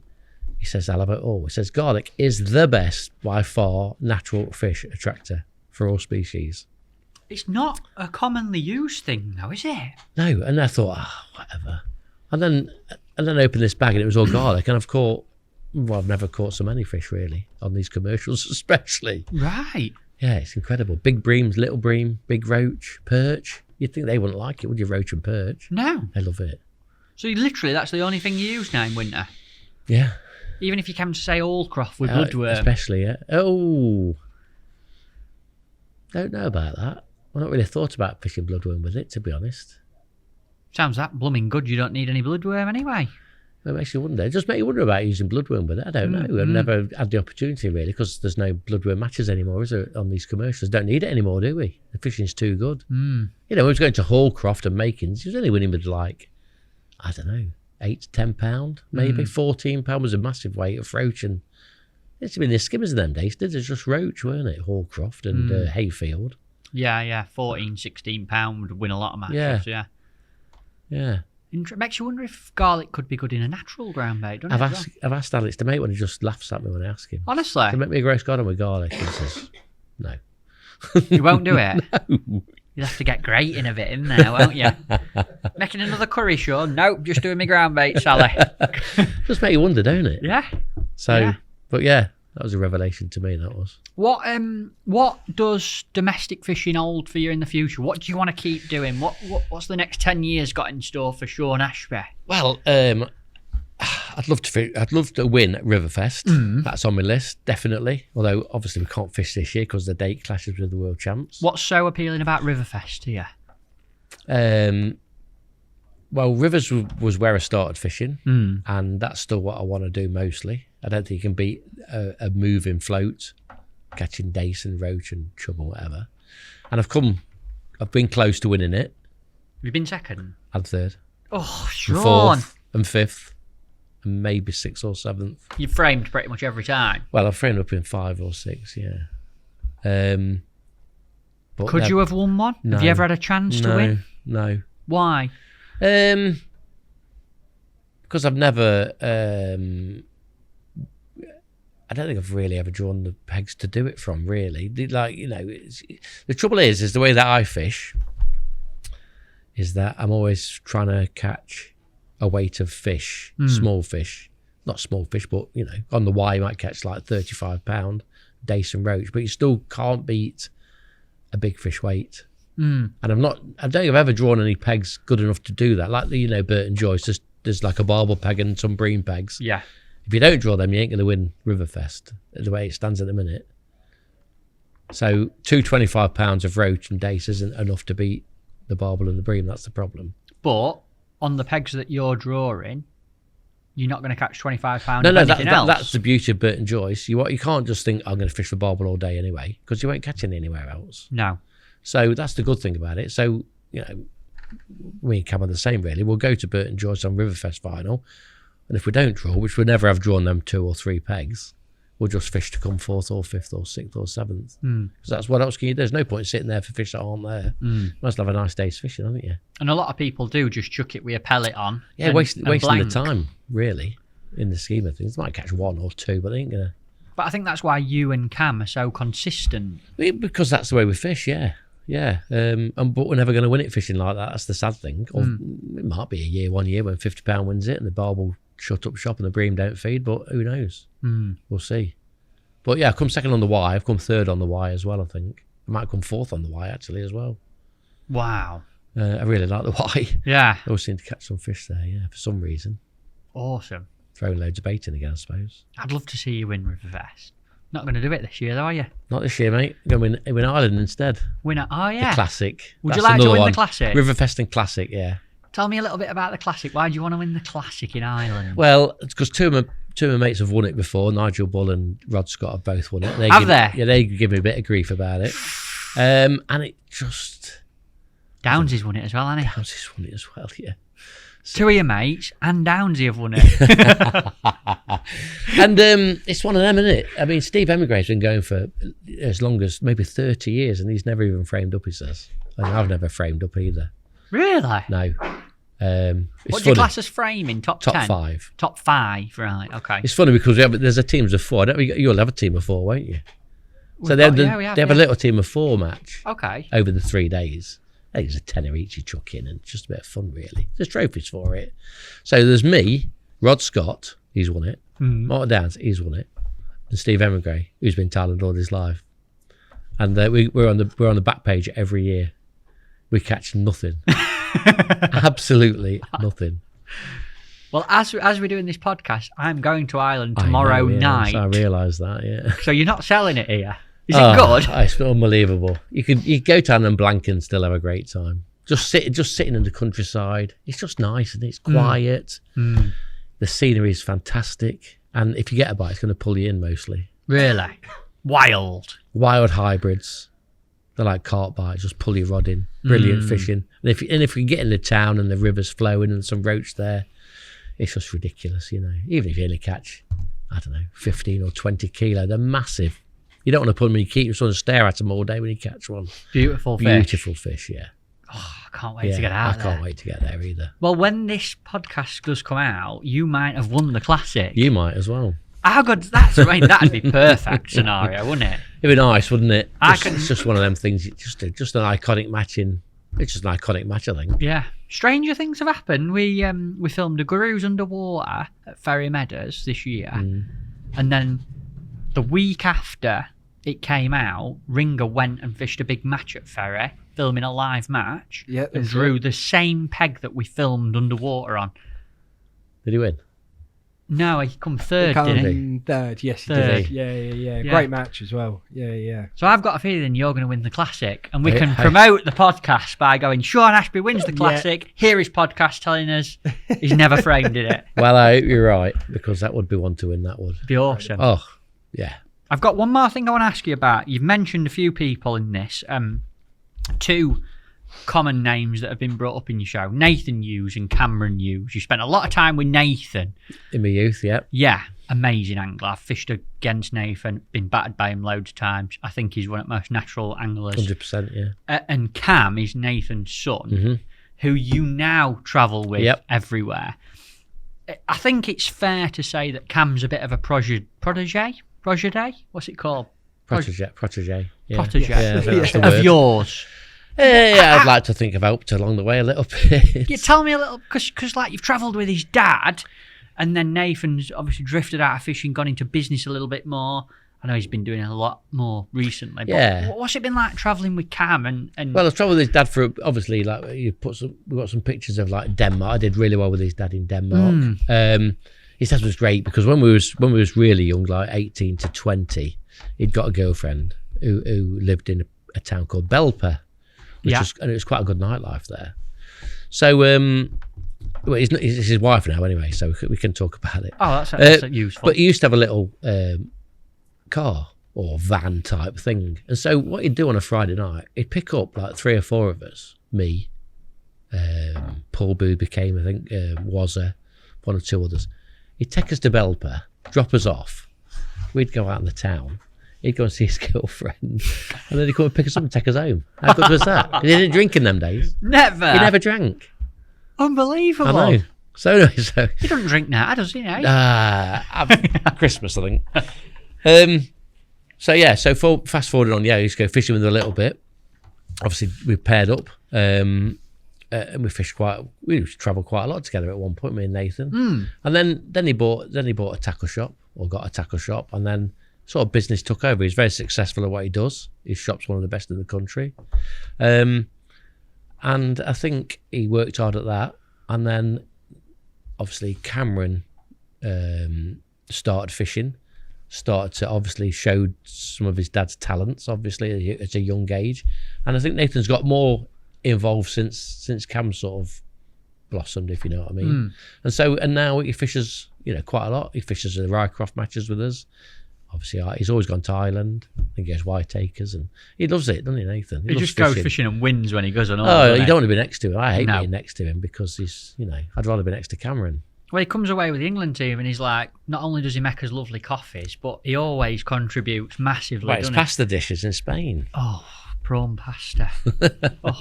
So he's got many talents. He has. But yeah, Cameron. Yeah, I don't know. I don't know how long we've been travelling. Longer than I think it is.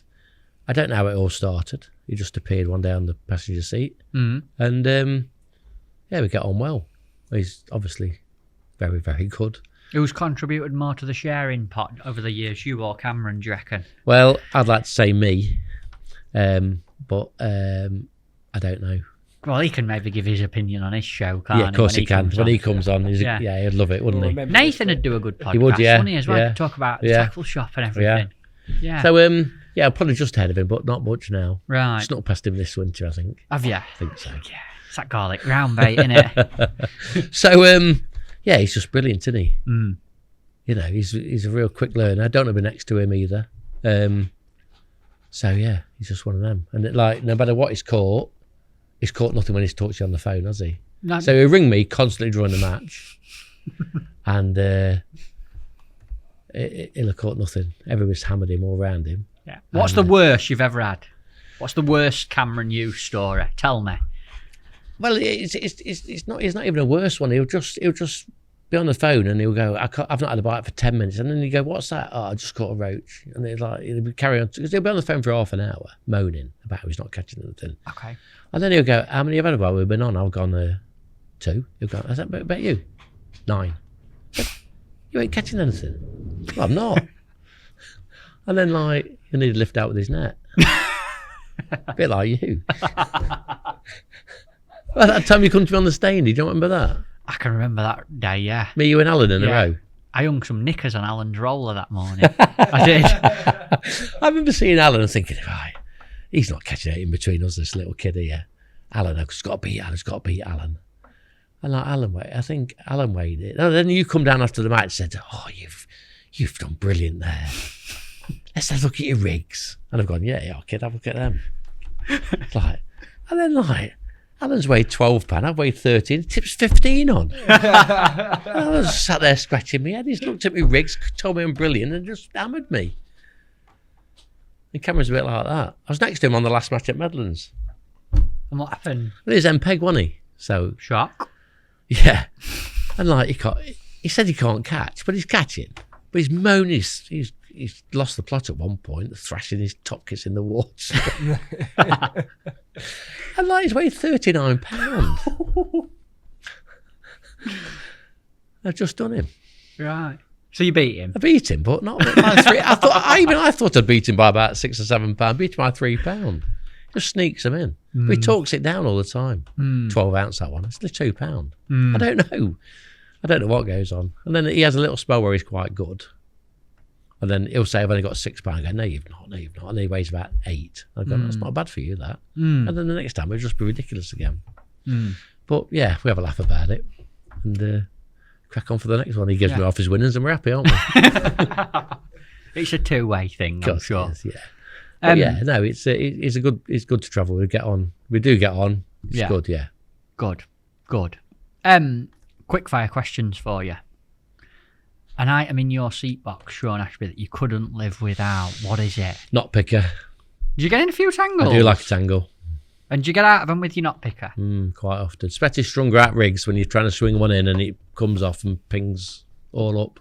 Sometimes it drops out, but sometimes I have to get the old knot picker in. Right. So that helps me out a lot. Okay, I'll give you that one. If you could only fish one venue for the rest of your life, where would it be and why? That is a tricky question. It's awkward for a quick fire one, that one. There's a million, isn't there? I'd love to go Bow Island in Ireland when we get there. Bow Island is something special because you never know what's going to happen. You could catch 30 kilo, you could blank. You just don't know. If you get there, fish a topping, you've got a chance. Burton Joyce I like, obviously, because it's, again, varied fishing. And obviously places like Medlands. Well, you've had 3 there. Right, Sean, I'm gonna. The guest's taken the mick a little bit with this recently. I'm gonna make you pick one out of them 3. Out of all of them, Bow Island.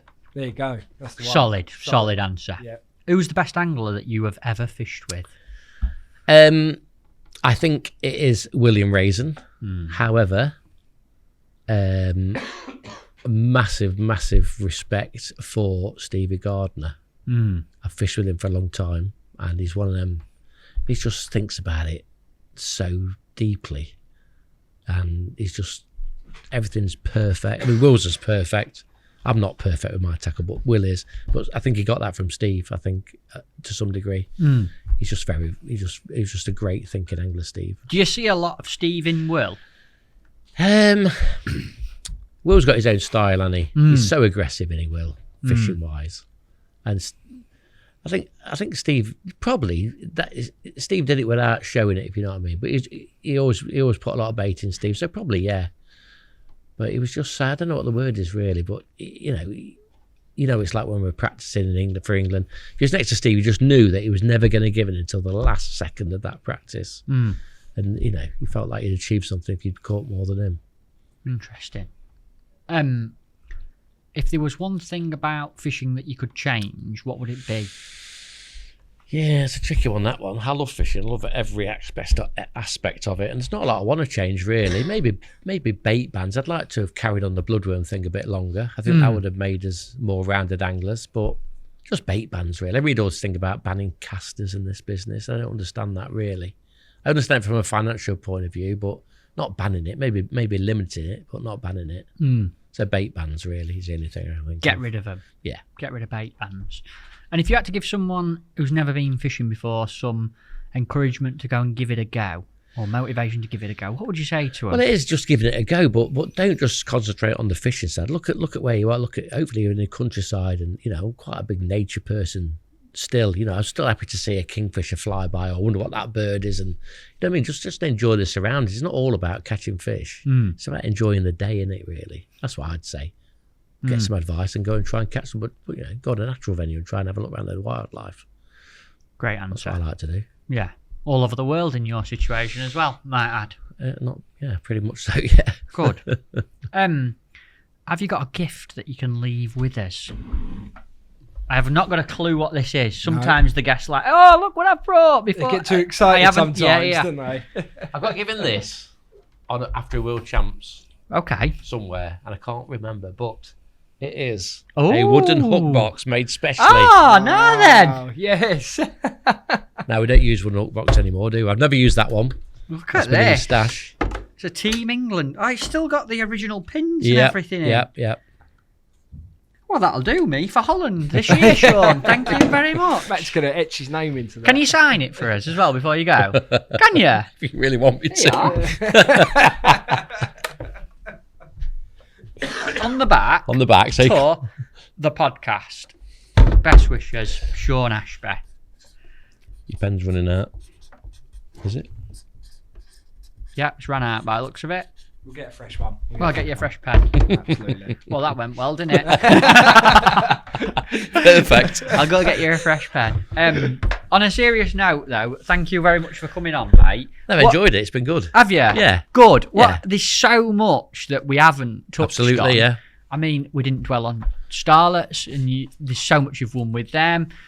If we'd have named everything that you've won domestically in the UK, we'd be here till next week. But I know you've got so much fishing ahead of you. Are you going to come back on if there's a chance to come back and have another natter? If we think of enough stuff to talk about or won something or whatever, why not? Yeah, I've enjoyed it. Yeah, it's been good. Good. Thank you, mate, for Thank coming you. on. I've got so much respect for your fishing, how consistent you are and your results.